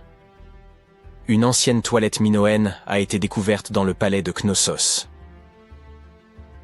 Elle était équipée d'un siège de bois placé juste au-dessus d'un tunnel qui conduisait l'eau d'un réservoir vers un égout souterrain. D'autres toilettes nécessitaient un apport d'eau à l'aide de cruches. Seuls les riches pouvaient s'offrir un tel luxe. À l'époque, si tu possédais un bien immobilier, les toilettes chasse d'eau étaient le signe de ton appartenance aux plus hautes sphères. Les portes automatisées étaient une chose nouvelle en 1931. Mais la technologie qu'elles utilisent est en fait beaucoup plus ancienne. Elle date du 1er siècle de notre ère. Le mathématicien et ingénieur Héron d'Alexandrie imagina à cette époque un système capable d'ouvrir et de fermer les portes. Pour faire fonctionner son invention, il fallait allumer un feu. Un pot en laiton était placé sous le feu, à moitié rempli d'eau. Le pot était ensuite relié à des récipients qui servirent de poids. Grâce à la chaleur, l'eau se déplaçait dans les récipients qui descendaient et tiraient sur les cordes. Rien à voir avec une porte de supermarché qui s'ouvre et se ferme grâce à l'électricité. La porte de Héron mettait des heures à s'ouvrir, et il n'y avait aucun moyen d'arrêter le processus. C'est pourquoi on n'ouvrait les portes qu'une fois par jour, avant que les gens n'entrent dans les temples. Cela ajoutait un peu de mystère aux cérémonies. Incroyable. Il semblerait que la toute première batterie ait été inventée à Bagdad, il y a environ 2000 ans. Un archéologue allemand a découvert une jarre d'argile de forme ovale en 1938. Les scientifiques ne savent toujours pas à quoi elle servait ni qui l'a inventée. Selon une théorie, elle aurait été utilisée pour galvaniser des objets avec des métaux précieux. Lorsqu'elle était remplie d'un acide faible, comme du vinaigre, la batterie produisait environ 1 volt. Selon une autre théorie, il s'agirait d'un récipient destiné à recevoir des rouleaux sacrés. Que dirais-tu de lentilles de contact conçues par Léonard de Vinci? En 1508, il inventa une lentille de verre munie d'un petit entonnoir. Il n'y avait qu'à verser de l'eau à l'intérieur, et cela améliorait la vision. Mais ce n'était pas super pratique. 100 ans plus tard, René Descartes décida d'améliorer cette idée. On dit lentilles de contact, parce qu'elles sont censées entrer en contact avec les yeux, tu vois? Ce tube de verre rempli de liquide permettait une meilleure vision. Mais il était hélas impossible de cligner des yeux. 2 siècles et demi plus tard. La technologie du verre permit aux scientifiques de concevoir des lentilles qui s'inséraient dans l'œil et permettaient même à leurs porteurs de cligner des yeux. Une belle invention. Toutefois, ces lentilles étaient fabriquées en verre soufflé et l'œil ne pouvait pas respirer. Une 50aine d'années plus tard, les concepteurs adoptèrent le plastique, plus léger, incassable et résistant aux rayures, même si les lentilles couvraient encore l'œil entièrement. Ce n'est qu'en 1948 qu'un certain Kevin Tuohy ponça une lentille en plastique et se rendit compte qu'elle restait en place même en ne couvrant que la cornée. Imagine-toi vivre dans le Londres du 19e siècle et avoir besoin d'envoyer un message à New York. Cela prenait alors une dizaine de jours. Du coup, lorsqu'en 1858 les délais passèrent de quelques jours à quelques heures, ce fut une véritable révolution. Le premier message fut envoyé par la reine Victoria elle-même, grâce à un câble télégraphique transatlantique qui passait sous l'océan. Hélas, cette invention ne survécut que quelques semaines. Et il fallut attendre des années pour qu'on puisse à nouveau s'en servir. La plus grande découverte accidentelle que j'ai faite de ma vie était un billet de 10 € retrouvé dans ma vieille veste d'hiver. Certaines personnes ont plus de chance, cependant. Elles découvrent des villes souterraines datant de plusieurs siècles, ou font des inventions qui les transforment en millionnaires. Le velcro est né d'une simple balade en forêt. Les cornflakes de Kellogg's ont été inspirés par une dent cassée, et la pâte Play-Doh a sauvé un empire commercial de la faillite par pur hasard. En 1998, l'ingénieur électricien John Williams a fait une étrange découverte qui ressemblait à une prise électrique émergeant du sol. En creusant autour, il a remarqué qu'elle était encastrée dans un petit rocher. Cette découverte a eu lieu dans une zone rurale d'Amérique du Nord, loin de toute zone urbaine ou industrielle, de tout aéroport et de toute installation électrique. Cette pièce électronique encastrée dans un solide bloc de granit a été baptisée Enigmalith et est évaluée à 500 000 $. Certains scientifiques sont sceptiques quant à son authenticité, la considérant plus comme un canular qu'un artefact laissé par des visiteurs extraterrestres, comme le soutient Williams. Toutefois, le découvreur de cette roche est déterminé à prouver qu'il s'agit bien d'un vestige technologique, peut-être même d'une vraie prise. Si ce n'est pas un canular, cette petite découverte pourrait constituer une preuve que les humains, ou une autre civilisation du passé, étaient bien plus avancés que nous ne l'avions imaginé. Ils auraient ainsi pu trouver un moyen d'acheminer l'électricité bien avant les humains du 19e siècle. Williams a invité les scientifiques à examiner sa découverte sans endommager la roche pour déterminer sa véritable nature, mais personne ne s'est porté volontaire. Williams a consulté un ingénieur et un géologue, qui ont tous deux confirmé qu'il n'y avait aucune trace de colle sur le composant électronique. Il n'a pas non plus été soudé, ce qui indique qu'il est aussi vieux que la roche elle-même, datée d'environ 100 000 ans selon une analyse géologique. Le docteur John Kellogg avait une philosophie axée sur un mode de vie biologique, comprenant de l'exercice régulier, des massages, beaucoup d'eau, l'abandon des mauvaises habitudes, peu de caféine et pas du tout de viande.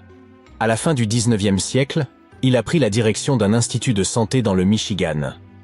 Il a un jour concocté un mélange de farine, d'avoine et de semoule de maïs. Convaincu que la cuisson des grains entiers à haute température les rendrait plus digestes et plus sains, il a cuit le mélange 2 fois. Initialement, il en avait fait des biscuits, mais un patient s'est cassé les dents dessus. Ensuite, il a décidé de les briser en petits morceaux. Il est difficile de déterminer exactement comment les cornflakes de Kellogg's sont nés, car il existe de nombreuses versions de l'histoire. La femme de Kellogg, Ella, ainsi que son frère Will, prétendent tous deux avoir joué un rôle dans la création des fameux flocons, tout comme plusieurs autres membres de la famille et du personnel de l'établissement. La légende de la compagnie voudrait qu'un jour de 1888, de la pâte de céréales à base de blé ait été laissée de côté trop longtemps, fermentant au cours du processus. Lorsqu'elle a été finement étalée, la pâte légèrement moisie s'est transformée en ces parfaits, grands et fins flocons qui sont devenus croustillants et délicieux au four. Au fil des années, Will Kellogg a continué à modifier la recette et a réalisé que le maïs, et non le blé, produisait des flocons encore plus croustillants et savoureux. Sa marque, Kellogg's Corn Flakes, est devenue une entreprise à plusieurs milliards de $. Un jour, l'ingénieur suisse Georges de Mestral est allé se promener avec son chien et est revenu avec un concept qui s'avérerait plus tard révolutionnaire. En rentrant de forêt, de Mestral a remarqué que son pantalon et la fourrure de son chien étaient couverts des petites pointes de xanthium. Il a examiné les barbes sous un microscope et a remarqué qu'elles s'apparentaient à de minuscules crochets qui se fixaient aux boucles des vêtements et de la fourrure. Déterminé à reproduire cette technologie naturelle, il a entrepris de concevoir un système d'attache extrêmement solide, aux multiples applications pratiques. Après plusieurs années de recherche et d'expérimentation avec différents matériaux, il a finalement opté pour le nylon. De plus, il a dû mettre au point un métier à tisser spécial capable de tisser des fibres dans les bonnes tailles, formes et densités. Après 14 années de travail acharné, de Mestral a finalement présenté au monde le velcro, dérivé des mots velours et crochet. Bien qu'il ait espéré que son invention remplacerait les fermetures éclairs, l'industrie de la mode l'a initialement perçue comme bas de gamme et peu attrayante. La NASA a toutefois reconnu son potentiel et commencé à l'utiliser dans les combinaisons spatiales et les casques des astronautes dans les années 1960. Aujourd'hui, le velcro est omniprésent, avec une multitude d'applications, des chaussures aux jouets en passant par les coussins des sièges d'avion. Jusqu'au milieu du XXe siècle, le chauffage au charbon était la norme dans la plupart des foyers, laissant de la suie qui s'incrustait partout dans la maison, en particulier sur les papiers peints. Kuttol Products était le principal fournisseur de nettoyants pour papier peint de l'époque. Cependant, dans les années 1950, de plus en plus de gens ont adopté le gaz, le pétrole et l'électricité comme source de chauffage, ce qui a largement résolu le problème de toute cette suie. Le propriétaire de Kuttol Products essayait désespérément de sauver son entreprise. Pendant ce temps, sa belle-sœur, qui était institutrice en maternelle, a lu qu'un nettoyant pour papier peint pouvait être utilisé pour fabriquer des décorations. La pâte à modeler traditionnelle était trop difficile à manipuler pour ses élèves. C'est ainsi qu'elle a décidé d'expérimenter avec ce matériau. Et ça a très bien fonctionné. Elle a partagé sa découverte avec ses proches et a proposé un nom pour ce nouveau produit. Play-Doh. Avec la société Kuttol au bord de la faillite, c'était l'opportunité idéale pour une reconversion. Rapidement, des grands magasins comme Macy's et Marshall Field ont montré de l'intérêt pour ce nouveau jouet et ont commencé à le distribuer. Au début, la Play-Doh n'existait qu'en blanc, mais elle a rapidement été déclinée en rouge, bleu et jaune. Ils ont apporté plusieurs modifications à la recette originale, mais la composition de base reste largement la même que celle utilisée pour nettoyer le papier peint. Une légende urbaine affirme que si vous prenez toute la pâte à modeler Play-Doh jamais produite et la faites passer dans leur machine, vous obtiendrez un serpent assez long pour enrouler la planète 300 fois. Un Turc rénovait sa maison lorsqu'il a abattu une cloison de sa cave à coups de masse. À sa grande surprise, il a découvert un tunnel caché derrière le mur, qui conduisait à une ancienne ville souterraine. Ce tunnel conduisait vers d'autres passages, des salles et des chambres. Cela s'est avéré être un complexe souterrain entier de 18 étages, dépourvu d'habitants et depuis longtemps abandonné. C'était la cité de Derinkuyu, conçue il y a des milliers d'années pour accueillir jusqu'à 20 000 personnes. Quiconque l'a construite a fait preuve d'une grande maîtrise, car creuser des tunnels dans cette roche tendre présente des risques d'effondrement considérables. Aucun des étages de Derinkuyu ne s'est jamais effondré. La ville était équipée d'un système de ventilation sophistiqué, comprenant plus de 15 000 puits d'aération. Les niveaux supérieurs bénéficièrent de la meilleure ventilation et étaient réservés aux chambres et aux espaces de vie. Les niveaux inférieurs servaient principalement au stockage, mais comportaient également des oubliettes. Entre les deux se trouvèrent des espaces dédiés au bétail, une école, un couvent et de petites églises. John Martin, un professeur de sylviculture, se promenait une nuit dans une forêt du Wisconsin. Il utilisait une lampe torche à UV pour repérer les lichens, les champignons, les plantes et les grenouilles qui brillent sous cette lumière. Soudain, il a entendu un écureuil volant couiner près d'une mangeoire à oiseaux. Il a braqué sa lampe torche sur l'animal et l'a vu se teinter de rose. Depuis que Platon a créé l'allégorie de l'Atlantide, l'humanité est fascinée par la possibilité de découvrir un jour une civilisation sous-marine florissante.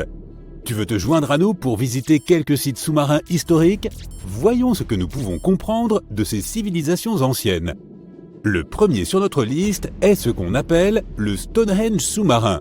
Les chercheurs ont récemment découvert un mystérieux amas de cairns qui s'étendent sur des kilomètres sous les eaux miroitantes du lac de Constance, aux frontières de la Suisse, de l'Allemagne et de l'Autriche. Les archéologues ont commencé à fouiller ce site en 2015 et ne sont pas encore parvenus à cerner sa fonction précise. Ce qu'ils savent, c'est qu'il se trouve là 170 cairns de pierre fabriqués par l'homme s'étendant sur 20 km sous le lac. Les chercheurs affirment que c'est très probablement le fruit du travail combiné de plusieurs villages. Ce site fut probablement utilisé dans un but collectif. Ces formations sont énormes, certaines d'entre elles faisant plusieurs mètres de large. La découverte la plus étonnante jusqu'à présent est que ce site daterait d'il y a environ 5500 ans. Maintenant, que faisions-nous, nous les humains, à cette époque? Eh bien, nous vivions les meilleures années de ce que l'on appelle l'âge de pierre. Nous commencions à fabriquer des outils rudimentaires et à les utiliser pour chasser et manger. Peux-tu imaginer à quoi pouvaient ressembler tes couverts à l'époque? Ce n'est pas une coïncidence si les scientifiques surnomment ce site le Stonehenge sous-marin. On pense que les deux sites ont été érigés à peu près à la même époque. Vois-tu, Stonehenge date d'environ 3100 ans avant notre ère. Les deux sites présentent la caractéristique commune d'être tous deux des monuments de pierre construits en cercle, sans parler du fait que les scientifiques n'ont pas non plus déterminé en quoi nos premiers ancêtres auraient pu ressentir le besoin de construire de telles structures. Le mystère du lac de Constance n'a pas encore été résolu. Qui étaient les habitants néolithiques de cette région? Et dans quel but ont-ils déployé autant de travail et d'efforts pour construire cet immense site fait de roches? Ensuite, nous t'emmenons faire un tour dans les îles Ryukyu, juste au large des côtes japonaises. Tu plonges dans les profondeurs de ce site archéologique, mais je dois te prévenir, les eaux de l'océan Pacifique sont loin d'être calmes. Il ne te faut pas longtemps avant d'apercevoir une immense structure, grâce à la lumière du soleil, qui éclaire les fonds marins. Au début, cela ressemble aux ruines du Machu Picchu qui se trouve à l'autre bout du globe, au Pérou. En t'approchant, tu commences lentement à distinguer ses contours. Une structure de forme pyramidale, des arches, des escaliers, ça aurait facilement pu être un palais ou un château. Pourrait-il s'agir d'un signe d'activité humaine? Eh bien, ce que tu viens de voir est connu aujourd'hui sous le nom de structure sous-marine de Yonaguni. On l'appelle aussi l'Atlantide du Japon. Le complexe entier représente la taille de 5 terrains de football et la hauteur d'un bâtiment de 5 étages. Sa caractéristique la plus surprenante sont ses vastes terrasses. Les explorateurs et les scientifiques estiment que Yonaguni pourrait avoir 10 000 ans. Mais la question de savoir s'il s'agit d'une structure créée par l'homme ou d'une formation naturelle fait toujours l'objet de débats. Pour l'un des plus célèbres géologues marins du Japon, le professeur Masaaki Kimura, Yonaguni serait l'héritage d'une civilisation perdue. Il a lui-même plongé au fond de l'océan pour explorer ses ruines plus de 100 fois au cours des 10 dernières années. Selon lui, il y aurait des signes clairs d'activité humaine là-dessous. Sur la surface de cette structure, il y a une cavité de forme triangulaire qui est une caractéristique des fontaines de la région. Une tortue géante est aussi sculptée sur le côté est de la structure. Et selon Kimura, de pareilles tortues ont une signification culturelle importante. Plusieurs fragments d'outils en pierre ont été retrouvés sur le site et leur âge est estimé à environ 10 000 ans. Cependant, tous les scientifiques ne soutiennent pas cette théorie. Pour beaucoup, Yonaguni est le résultat de milliers d'années d'érosion. Le fait que le monument soit composé d'un seul rocher massif les pousse à croire qu'il ne serait pas d'origine humaine. Ses bords parfaitement définis et ses surfaces planes ressemblent à une formation naturelle d'Irlande du Nord, connue sous le nom de chaussée des géants. Les colonnes de basalte ont beau ressembler aux ruines d'un palais, elles seraient en fait le résultat de l'activité volcanique de la région. Maintenant, tu t'envoles pour la Grèce à 4 heures d'Athènes.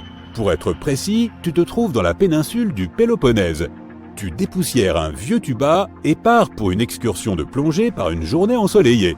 Après un certain temps passé dans l'eau, tu commences à remarquer des motifs sur le fond marin.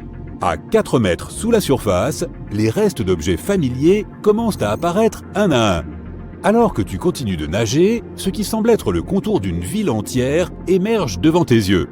Tu te demandes comment l'eau a pu engloutir toute la ville. Ces rochers sont parfaitement alignés dans ce qui semble être les fondations d'un bâtiment. Il s'agit de Pavlopétrie, une ville antique dont tu n'avais sûrement jamais entendu parler. Elle a été découverte par Nicolas Fleming, un océanographe britannique, alors qu'il était en vacances en Grèce.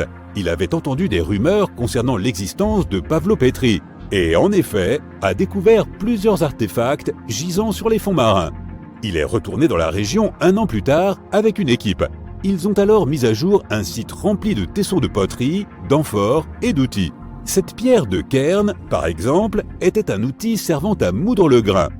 Les multiples amphores indiquent que ce peuplement date du commencement de l'âge de bronze, il y a 5500 ans, lorsque les gens ont commencé à s'établir dans des villes. On pense que celle-ci aurait existé pendant plus de 2400 ans. Aujourd'hui, Pavlopétrie est considérée comme la plus ancienne ville submergée jamais découverte.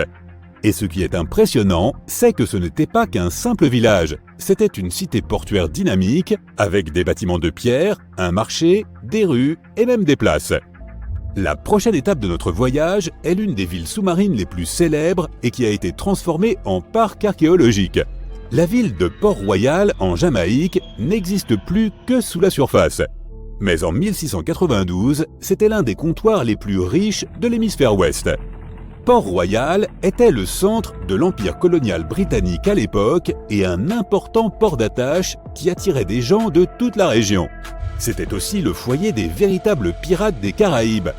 Le matin du 7 juin 1692, les habitants de Port-Royal ont connu un sort différent de tout ce qu'ils avaient pu prévoir. La ville s'est réveillée en tremblant. Les gens ont été jetés hors de leur lit par la puissance d'un terrible tremblement de terre d'une magnitude de 7,5 sur l'échelle de Richter. Un survivant a raconté qu'il avait vu la terre se fendre et engloutir toute la ville. Ce qu'il a dit pourrait être vrai, car elle était principalement construite sur du sable. Le sol aurait avalé les bâtiments, les routes, les infrastructures, tout en somme. Des geysers sont entrés en éruption et, pour finir, des vagues aussi grandes que des immeubles de 10 étages se sont abattus sur la ville. Environ 13 hectares de la cité ont disparu sous les eaux. Étonnamment, la plupart de ces vestiges du XVIIe siècle sont encore en bon état sous 12 mètres d'eau. Les archéologues ont retrouvé des tavernes, des entrepôts, des cuisines et des établissements de loisirs divers et variés. Tu peux aussi y voir une grande statue de lion, un pont submergé et de nombreuses arches pittoresques. Bien sûr, nous avons gardé le meilleur pour la fin, l'Inde. Juste au large de ses côtes se trouve une autre merveille engloutie. Un site connu sous le nom de Cité perdue de Cambay se trouve dans le golfe du même nom. Elle est restée cachée jusqu'en 2001, lorsque l'Institut national des technologies océaniques a entrepris de cartographier ses eaux. Grâce à la technologie sonar, qui envoie des ondes sonores contre les fonds marins, ils ont découvert une chose qui reposait loin en dessous de la surface. L'imagerie a révélé des formes géométriques bien définies, réparties sur une étendue de 8 km. Ces vestiges dateraient de plus de 9500 ans, ce qui signifie que cette civilisation a été engloutie aux environs de la fin de l'ère glaciaire. Les débris récupérés sur ce site comprenaient des matériaux de construction, des poteries, des perles, des structures et même des ossements. Les scientifiques débattent encore pour savoir si ces artefacts proviennent bel et bien du site même. Mais si tel était le cas, alors la cité perdue de Cambay pourrait être l'une des plus anciennes cités au monde. Quoi qu'il arrive, ne t'arrête pas, on y est presque. 2 chercheurs de trésors creusent le sol gelé dans un champ de maïs pendant la nuit. Il pleut à verse, des éclairs illuminent le ciel, mais les 2 hommes continuent de travailler. Et juste à ce moment, leur pelle heurte quelque chose de dur, incroyable, un coffre au trésor. Ils creusent de plus belle et découvrent un morceau de moteur de bateau. Quoi ? Loin des mers et de tout lac, quelque part sous les champs de Kansas City, ils ont découvert un énorme navire naufragé. Mais comment est-ce possible? C'est ce que nous allons voir. Il y a des gens qui passent leur vie à chercher des épaves de navires enfouis avec leurs trésors. L'un d'eux est l'explorateur David Hawley. Il traque de tels vestiges loin des mers, des rivières et des océans depuis de nombreuses années. Et il fait cela parce qu'il a le goût de l'aventure. Les cales de ces bateaux peuvent contenir de l'or, des antiquités et autres artefacts. Et l'on peut en tirer beaucoup d'argent. David nous dit justement que vous n'avez pas besoin de vous rendre en haute mer pour découvrir un navire englouti. Il pourrait être tapi sous votre jardin.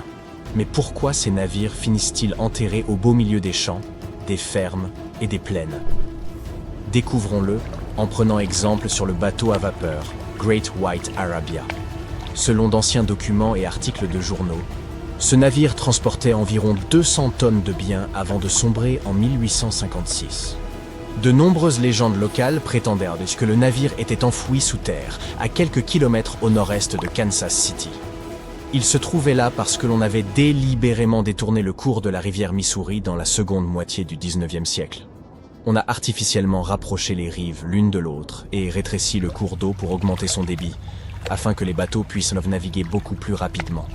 Au 19e siècle, les bateaux à vapeur étaient le moyen de transport de passagers et de marchandises le plus répandu. Avant l'arrivée du chemin de fer, la frontière occidentale des États-Unis a été étendue au-delà du Mississippi et du Missouri, lesquels servaient à acheminer les marchandises. C'est pourquoi il était si important d'augmenter leur vitesse. Ainsi, le 5 septembre 1856, l'Arabia naviguait le long de l'estuaire, quand il a heurté un tronc d'arbre dépassant de l'eau. Celui-ci a perforé la coque, inondant rapidement le navire. Heureusement, tous les passagers ont été évacués. Mais le bateau à vapeur et sa précieuse cargaison ont terminé au fond du Missouri en quelques minutes. Plusieurs années s'étaient écoulées. Tout le monde avait oublié le navire. Pendant ce temps, le cours du Missouri avait changé, mais l'Arabia demeurait sous son lit humide et boueux. Le niveau du sol au-dessus s'est élevé peu à peu, et le sol a perdu son humidité. En bout de compte, plusieurs décennies plus tard, on a fini par planter un champ de maïs au-dessus du navire englouti. Dans les années 80, un fermier possédait ce terrain, et il n'avait aucune idée de ce qui y était caché. David Hawley a soigneusement étudié l'histoire des épaves américaines. Il savait que des centaines de bateaux à vapeur avaient sombré un peu partout dans le Missouri. Mais, par-dessus tout, il s'intéressait à l'Arabia, car des rumeurs prétendaient qu'il était rempli d'or et d'autres objets de valeur. Les champs de maïs du Missouri étaient vastes, mais David Hawley savait comment les sonder. Il s'est mis au travail en 1987. Avec son frère et son père tout d'abord, ils ont collecté toutes les vieilles coupures de journaux qu'ils ont pu trouver. Ils recherchaient non seulement des informations sur ce bateau à vapeur, mais aussi des cartes d'époque de la rivière Missouri. Ils en ont suivi les changements, comparé les dates et identifié une vaste zone où le bateau à vapeur aurait pu sombrer. Ensuite, ils ont eu recours à des tests électromagnétiques et d'autres techniques géologiques pour analyser le sol et trouver le bon endroit. Ils étaient à la recherche de variations dans l'humidité et la densité du sol. Puis, ils ont balayé la zone avec de puissants détecteurs de métaux. Ainsi, à l'automne 1988, ils avaient enfin déterminé l'emplacement du bateau à vapeur. L'Arabia mesurait la taille d'un terrain de football. Le gigantesque vaisseau gisait 14 mètres sous terre, soit 4 étages plus bas. Mais avant d'entamer les fouilles, ils ont dû demander l'autorisation au propriétaire du champ de maïs. Pour le fermier, cette nouvelle a été une sacrée surprise. Il a accepté, mais à condition que les fouilles soient terminées d'ici au printemps afin qu'il puisse semer une nouvelle récolte. Excaver un gigantesque navire en plein hiver est beaucoup plus difficile et coûteux qu'à d'autres périodes. Cela implique des coûts supplémentaires pour l'équipement, l'électricité et le chauffage. L'équipe a travaillé jour et nuit et ils ont financé les fouilles de leur propre poche. Chacun a investi plus de 10 000 $ et a dû contracter un emprunt. Finalement, ils ont commencé à distinguer les premiers détails du navire. Leurs pelles ont heurté le pont et les énormes chaudières du moteur. Ils avaient atteint leur but. L'essentiel de la cargaison retrouvée à l'intérieur de tels navires submergés est généralement endommagé, couvert de rouille, de boue et de coquillages. Mais le contenu de l'Arabia était en excellent état, si l'on considère que le navire avait coulé 130 ans auparavant. Hélas, ils n'ont pas trouvé d'or. Ils ont toutefois extrait plusieurs tonnes de cargaison. Les articles ménagères de gens qui vivaient au milieu du 19e siècle. C'était une véritable capsule temporelle. Le navire acheminait aussi des provisions pour des centaines, voire des milliers de personnes. Et tous ces objets étaient parfaitement conservés. Par exemple, on pouvait clairement déceler le tampon de la marque Goodyear Rubber Company sur une vieille chaussure en caoutchouc. Plus les fouilles se prolongeaient, plus David et son équipe découvrirent de choses. Dans les barils, ils ont retrouvé de la vaisselle du 19e siècle. Elle était intacte et prête à l'usage. Il y avait aussi des vêtements propres, des milliers de paires de chaussures, des harpons, des poêles à frire et des parapluies. Le navire transportait suffisamment de marchandises pour approvisionner environ 16 petites villes. Certes, ce n'est pas de l'or, mais de tels artefacts n'en sont pas moins précieux. Le contenu du navire aurait pu valoir des millions. Cependant, l'équipe n'avait aucune intention de le revendre. Ils ont donc fondé un musée sur le site d'un ancien marché aux primeurs de Kansas City. Si vous le visitez, vous aurez immédiatement l'impression d'être dans un grand magasin du 19e siècle. On y trouve des milliers d'articles en bon état. Même les allumettes sont encore assez sèches pour s'allumer. Il aura fallu de nombreuses années à David pour exposer la collection complète du Great White Arabia. Il en apprécie chaque article et se refuse à les céder.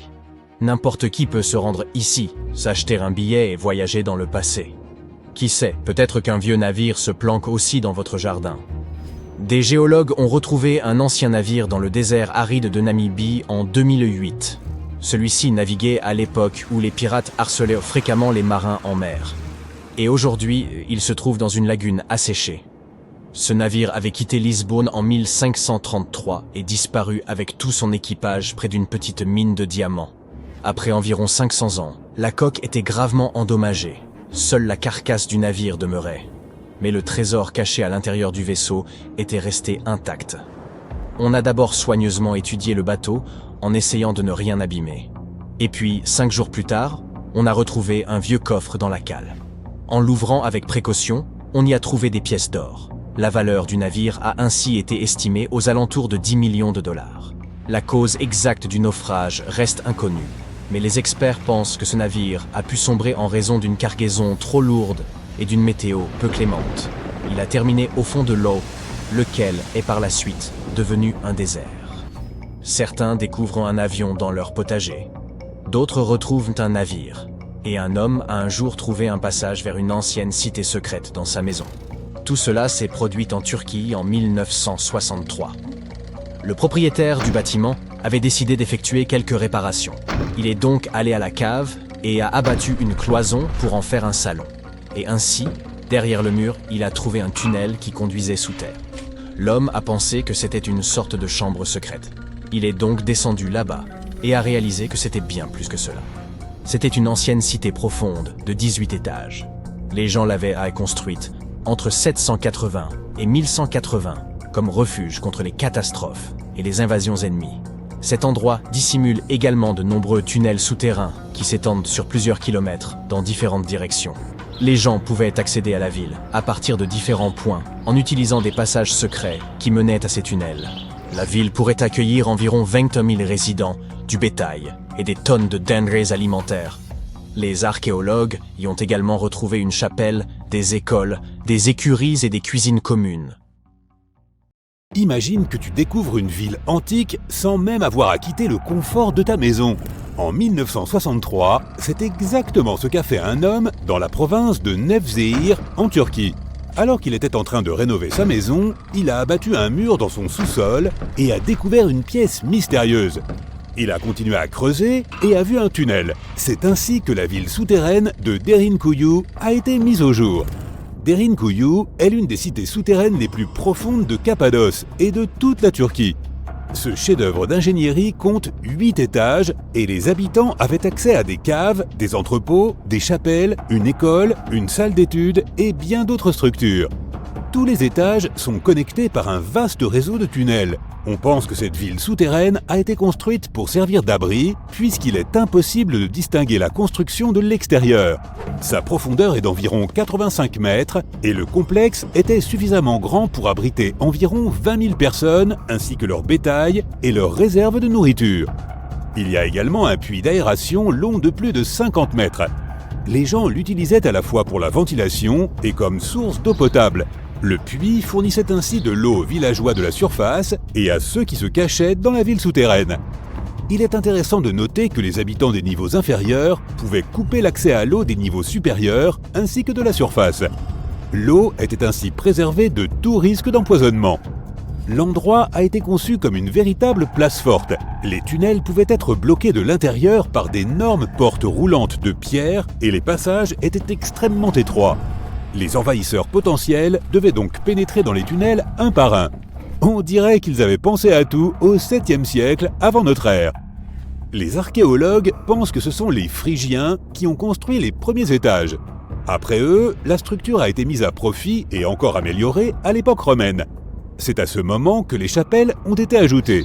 L'âge d'or de Derinkuyu se situe cependant durant l'ère byzantine. Mais comment ces gens ont-ils réussi à créer de pareils tunnels ? La roche dans laquelle ils ont été creusés n'avait rien d'ordinaire. Il s'agissait d'une roche volcanique remarquablement tendre. Elle est apparue des suites d'un processus géologique qui avait commencé il y a des millions d'années. Les éruptions volcaniques ont alors recouvert la région d'une épaisse couche de cendres, et ces cendres se sont ensuite agglomérées pour former cette roche tendre. Lorsque les forces naturelles du vent et de l'eau ont érodé les parties les plus friables, seuls les éléments durs sont restés. Fait amusant, les cheminées de fées sont également constituées de roches volcaniques tendres aux formes complexes. Mais celles-ci se sont formées naturellement, sans aucune intervention humaine. Nous sommes toujours en Turquie, mais cette fois, notre destination est Çanakkale, où un mythe a pris vie. Pendant 3000 ans, on a cru que l'Iliade d'Homère n'était que pure fiction et que Troie n'avait jamais existé. En 1863, tout a changé. Frank Calvert, un Britannique expatrié, a découvert des ruines antiques dans l'ouest de la Turquie. Il était convaincu qu'il s'agissait de l'ancienne ville de Troie. Heinrich Schliemann, quant à lui, a étudié la région en 1868.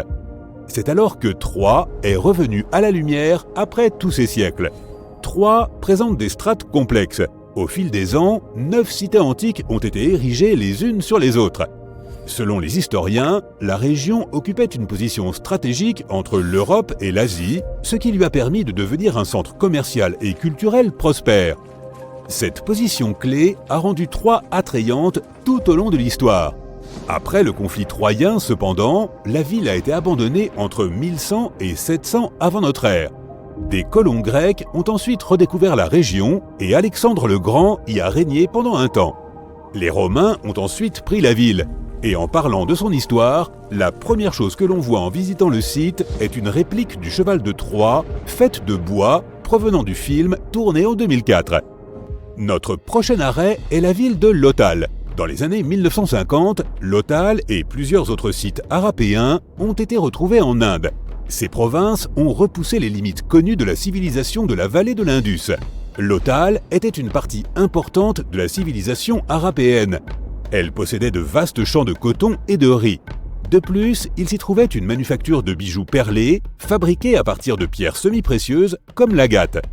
Beaucoup de ces perles ont été retrouvées plus tard en Mésopotamie, ce qui prouve que Lothal était un port commercial prospère. Les archéologues pensent que la ville faisait partie d'une ancienne route commerciale. Des traces d'agriculture? Oui. Des traces de commerce? Absolument. Et quoi d'autre? Des vestiges de bâtiments résidentiels, de rues, de trottoirs et d'égouts. Un véritable plan d'aménagement et un exemple frappant des débuts de l'urbanisme. La ville était fort bien conçue et il s'y trouvait même des maisons complexes. Certaines d'entre elles comptaient jusqu'à 6 pièces, des salles de bain, une grande cour et même une véranda. Lothal possédait également le plus ancien port connu au monde. Il reliait la ville au fleuve Sabarmati et à sa route commerciale. L'ancienne cité maya de Calakmul est située dans le sud du Mexique, dans la forêt tropicale des Tierras Bajas. Du 6e au 9e siècle, Calakmul comptait plus de 50 000 habitants. Il y avait là une place centrale entourée de faubourgs extérieurs. Et si l'on additionne les habitants de cette périphérie et ceux qui vivaient au centre, Calakmul comptait pas moins d'1,5 million d'habitants. Cette ville aura été habitable pendant près de 12 siècles. On pense que ce lieu comptait plus de constructions que tous les autres sites mayas retrouvés dans la région. Ce n'est qu'après l'an 1000 de notre ère que la civilisation maya s'est effondrée. Ainsi, le peuplement qui était autrefois le centre névralgique de la Mésoamérique a été presque complètement abandonné. L'ancienne cité se trouvait au cœur de la seconde plus grande forêt tropicale d'Amérique. Et le site est bien préservé, si bien qu'aujourd'hui, si tu le visitais, tu n'aurais aucun mal à te représenter la vie des anciens Mayas. Les vestiges de la ville comprennent des complexes architecturaux et des monuments sculptés, des systèmes défensifs, des carrières, des réseaux de distribution de l'eau, des terrasses destinées à l'agriculture, des pyramides massives, ainsi que des palais, sans oublier une variété d'ornements et d'objets divers. Cela prouve que des sociétés complexes, organisées en États, vivaient dans cette forêt tropicale. Les Mayas rendaient souvent hommage à la nature dans leurs fresques, leurs poteries, leurs sculptures, leurs rituels et même leur alimentation. Passons maintenant à un endroit que les gens ne croyaient même pas exister. La cité de Tonis Héracléion n'apparaît que dans quelques inscriptions et textes anciens. Il s'avère qu'elle attendait d'être découverte depuis des milliers d'années. Les scientifiques ont fouillé la majeure partie de la côte égyptienne, c'est alors que l'archéologue Frank Gaudio et son équipe ont détecté un visage colossal qui les regardait depuis le fond marin. La cité antique d'Héracléion a été découverte complètement submergée à 6 km des côtes d'Alexandrie. Dans les ruines de la cité perdue se trouvaient 64 navires, 700 ancres et un monceau de pièces d'or. Les archéologues considèrent que les vestiges du temple, flanqués d'une statue de 5 mètres de haut, sont les découvertes les plus importantes de cette expédition. Il y a longtemps, la cité organisait des cérémonies et des fêtes dans le temple d'Amon. Les ruines et les objets retrouvés sont faits de granit et de diorite et sont donc restés en bon état, même après avoir été au contact de l'eau pendant des siècles. Ils donnent un aperçu de ce qu'était la vie il y a 2300 ans, dans l'un des plus importants ports commerciaux au monde. La ville disposait d'un réseau de canaux. On peut la comparer à une sorte de Venise de l'Égypte ancienne. Et ces canaux reliaient de nombreux ports et points d'ancrage. Des tours, des temples, des maisons et d'autres structures étaient également connectés par des ponts. Tonis Héracléon était le principal comptoir du pays pour le commerce et la collecte d'impôts. Personne ne sait vraiment comment la ville s'est retrouvée submergée, mais les archéologues l'attribuent à des causes naturelles. À la fin du IIe siècle avant notre ère, probablement à la suite d'une inondation, Héracléon a été recouverte d'eau. C'est alors qu'Alexandrie, la ville fondée par Alexandre le Grand, est devenue plus glorieuse qu'Héracléon. Avant la renommée de celle-ci, Héracléon était le principal port d'entrée en Égypte. Ainsi, après la catastrophe, de nombreux navires faisant cap sur Héracléon ont dû changer d'itinéraire pour se diriger vers Alexandrie. Héracléon a alors sombré dans l'oubli jusqu'à sa redécouverte en 1933. Mesa Verde est un parc national américain situé dans le Colorado.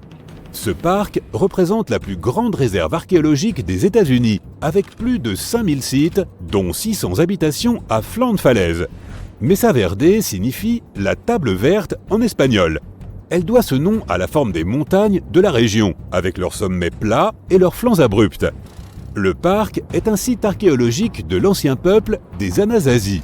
À partir de 7500 avant notre ère, un groupe de paléo-indiens nomades a vécu de façon saisonnière à Mesa Verde.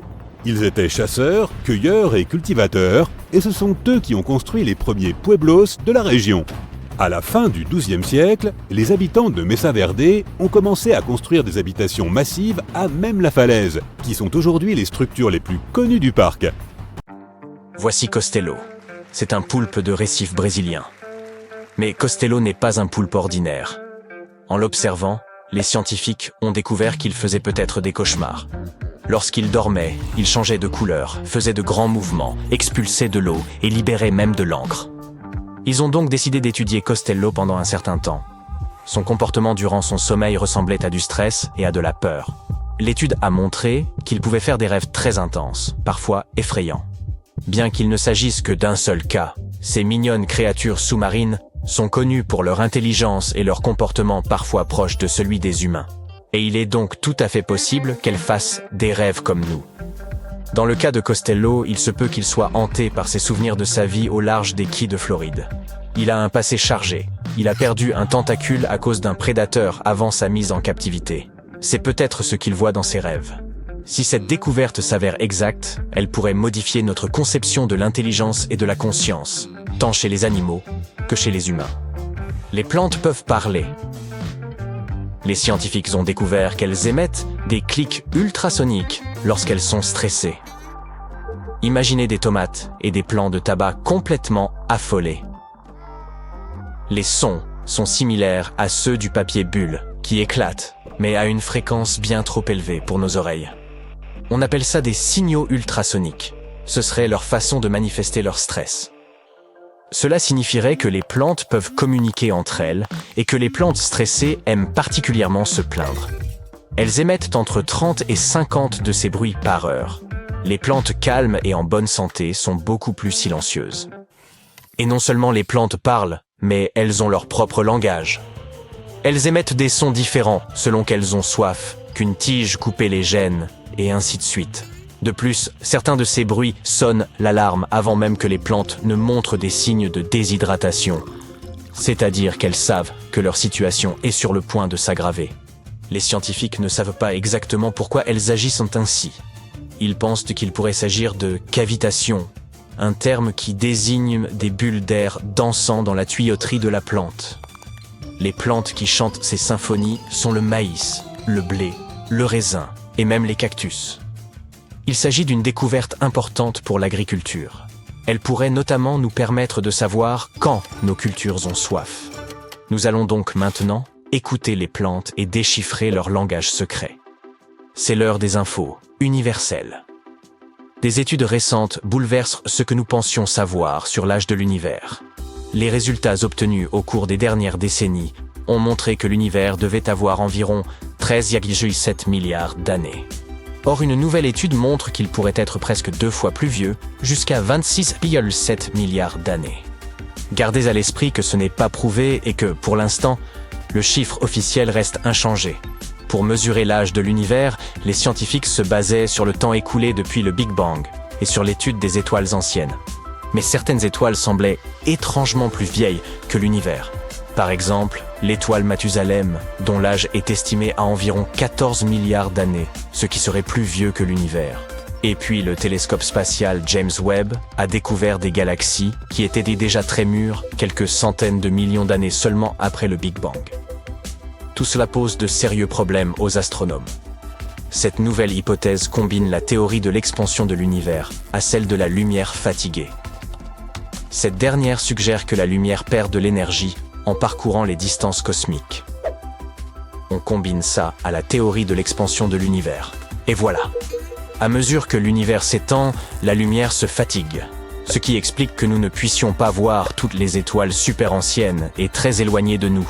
Et donc qu'il est possible que nous nous trompions dans nos calculs sur l'âge de l'univers. Ce nouveau modèle repousse également le moment où les galaxies auraient commencé à se former. Il nous suggère que les premières galaxies repérées par le télescope Webb ont mis beaucoup plus de temps à se former qu'on ne le pensait. Cette étude a ébranlé la communauté scientifique. Si nous avons commis une erreur de calcul aussi importante, nous devrons revoir les principes fondamentaux de l'astrophysique. Ce serait un pas de géant et il faudrait tout remettre à plat. Ou presque. C'est pourquoi il faut être très prudent.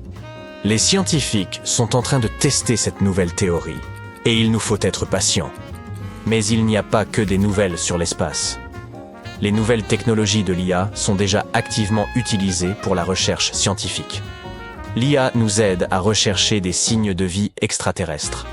Les chercheurs du SETI ont créé des algorithmes d'apprentissage automatique qui nous permettent de passer le bruit cosmique au crible plus rapidement et plus efficacement. Lorsque vous pointez un radiotélescope vers les étoiles, c'est comme si vous vous branchiez sur une station radio céleste remplie de signaux différents. Nous captons tout, des pulsars aux radiogalaxies en passant par les interférences terrestres. De toute évidence, il est difficile d'identifier un éventuel signal extraterrestre dans tout ce fatras. Pendant plus de 60 ans, les scientifiques ont dû faire tout ça manuellement. C'était une tâche ardue que de scruter le ciel et d'explorer les étoiles et les fréquences radio. Mais aujourd'hui, l'IA vient de nous aider. Ces algorithmes sont entraînés à reconnaître et à distinguer les modèles d'interférences connus, comme ceux des téléphones portables et des appareils électroniques, au milieu des données cosmiques. Ils repèrent tout ce qui s'écarte de ces modèles, les minuscules aiguilles dans l'immense botte de foin. Et nous avons déjà fait quelques percées. Les astronomes ont détecté 8 signaux qui ne correspondaient pas aux modèles connus. Même s'il n'est pas confirmé qu'il s'agit de vie extraterrestre, ces signaux montrent qu'il existe un grand potentiel pour la recherche future. Pour en revenir aux animaux, penchons-nous maintenant sur la Terre préhistorique. Imaginez des tortues si massives qu'elles feraient passer leurs cousines d'aujourd'hui pour de minuscules jouets. Récemment, des scientifiques sont tombés sur les restes fossilisés de l'une de ces géantes. Il s'agit d'un titan marin qui sillonnait les eaux européennes il y a environ 75 millions d'années. La découverte fut accidentelle. Un randonneur du nord de l'Espagne est tombé sur des fragments de cette créature près des Pyrénées. Cette tortue faisait la taille d'un rhinocéros, 4 mètres de long. Pour vous donner une idée, ça correspond à une voiture moyenne. Cela montre que les tailles extrêmes étaient les plus courantes avant la grande extinction. Les tortues que nous connaissons aujourd'hui, plus petites mais néanmoins toujours imposantes, ont dominé par la suite. Mais les océans étaient jadis remplis de tortues géantes qui mangeaient des mollusques et des méduses. Cette découverte remet aussi en question l'idée selon laquelle les tortues géantes ne vivaient qu'en Amérique du Nord. L'existence de cette tortue prouve que ces reptiles colossaux fréquentaient également les eaux européennes. Il ne s'agit donc peut-être que de la partie émergée de l'iceberg. Enfin, le télescope spatial James Webb de la NASA a fait une grande découverte. Il a détecté un composé carboné crucial dans l'espace. Il s'agit du cation méthyle, Et cette minuscule molécule, même si elle semble insignifiante, pourrait nous aider à percer les secrets de la chimie organique interstellaire. Le carbone est incroyablement important. Les molécules de carbone sont à la base de tout, des étoiles aux planètes, en passant par nous. C'est l'ingrédient clé de la vie. Et les scientifiques sont impatients de comprendre comment il a façonné notre existence sur Terre et s'il pourrait faire de même ailleurs dans l'univers. Le cation méthyle joue un rôle très important dans la création de molécules complexes à base de carbone. C'est pourquoi la découverte du cation méthyle, même s'il est très éloigné, est si importante. Les scientifiques de la NASA l'ont trouvé dans un jeune système stellaire. Ce système se trouve à environ 1350 années-lumière de nous, dans la nébuleuse d'Orion. L'étoile de ce système, qui est plus petite et un peu plus faible que notre Soleil, est bombardée par une intense lumière ultraviolette provenant d'étoiles chaudes, jeunes et massives, situées à proximité. On pourrait penser qu'un rayonnement UV aussi intense détruirait les molécules organiques complexes. Mais l'équipe de chercheurs pense qu'ils pourraient en fait relancer la formulation de ces composés carbonés. Peut-être que les étoiles puissantes et leur niveau de rayonnement insensé fonctionnent en fait comme des sources d'énergie pour la vie. Elles déclenchent une réaction chimique en chaîne qui aboutit à des substances carbonées complexes comme les plantes et les animaux. Il semble que nous ayons trouvé une nouvelle pièce du puzzle.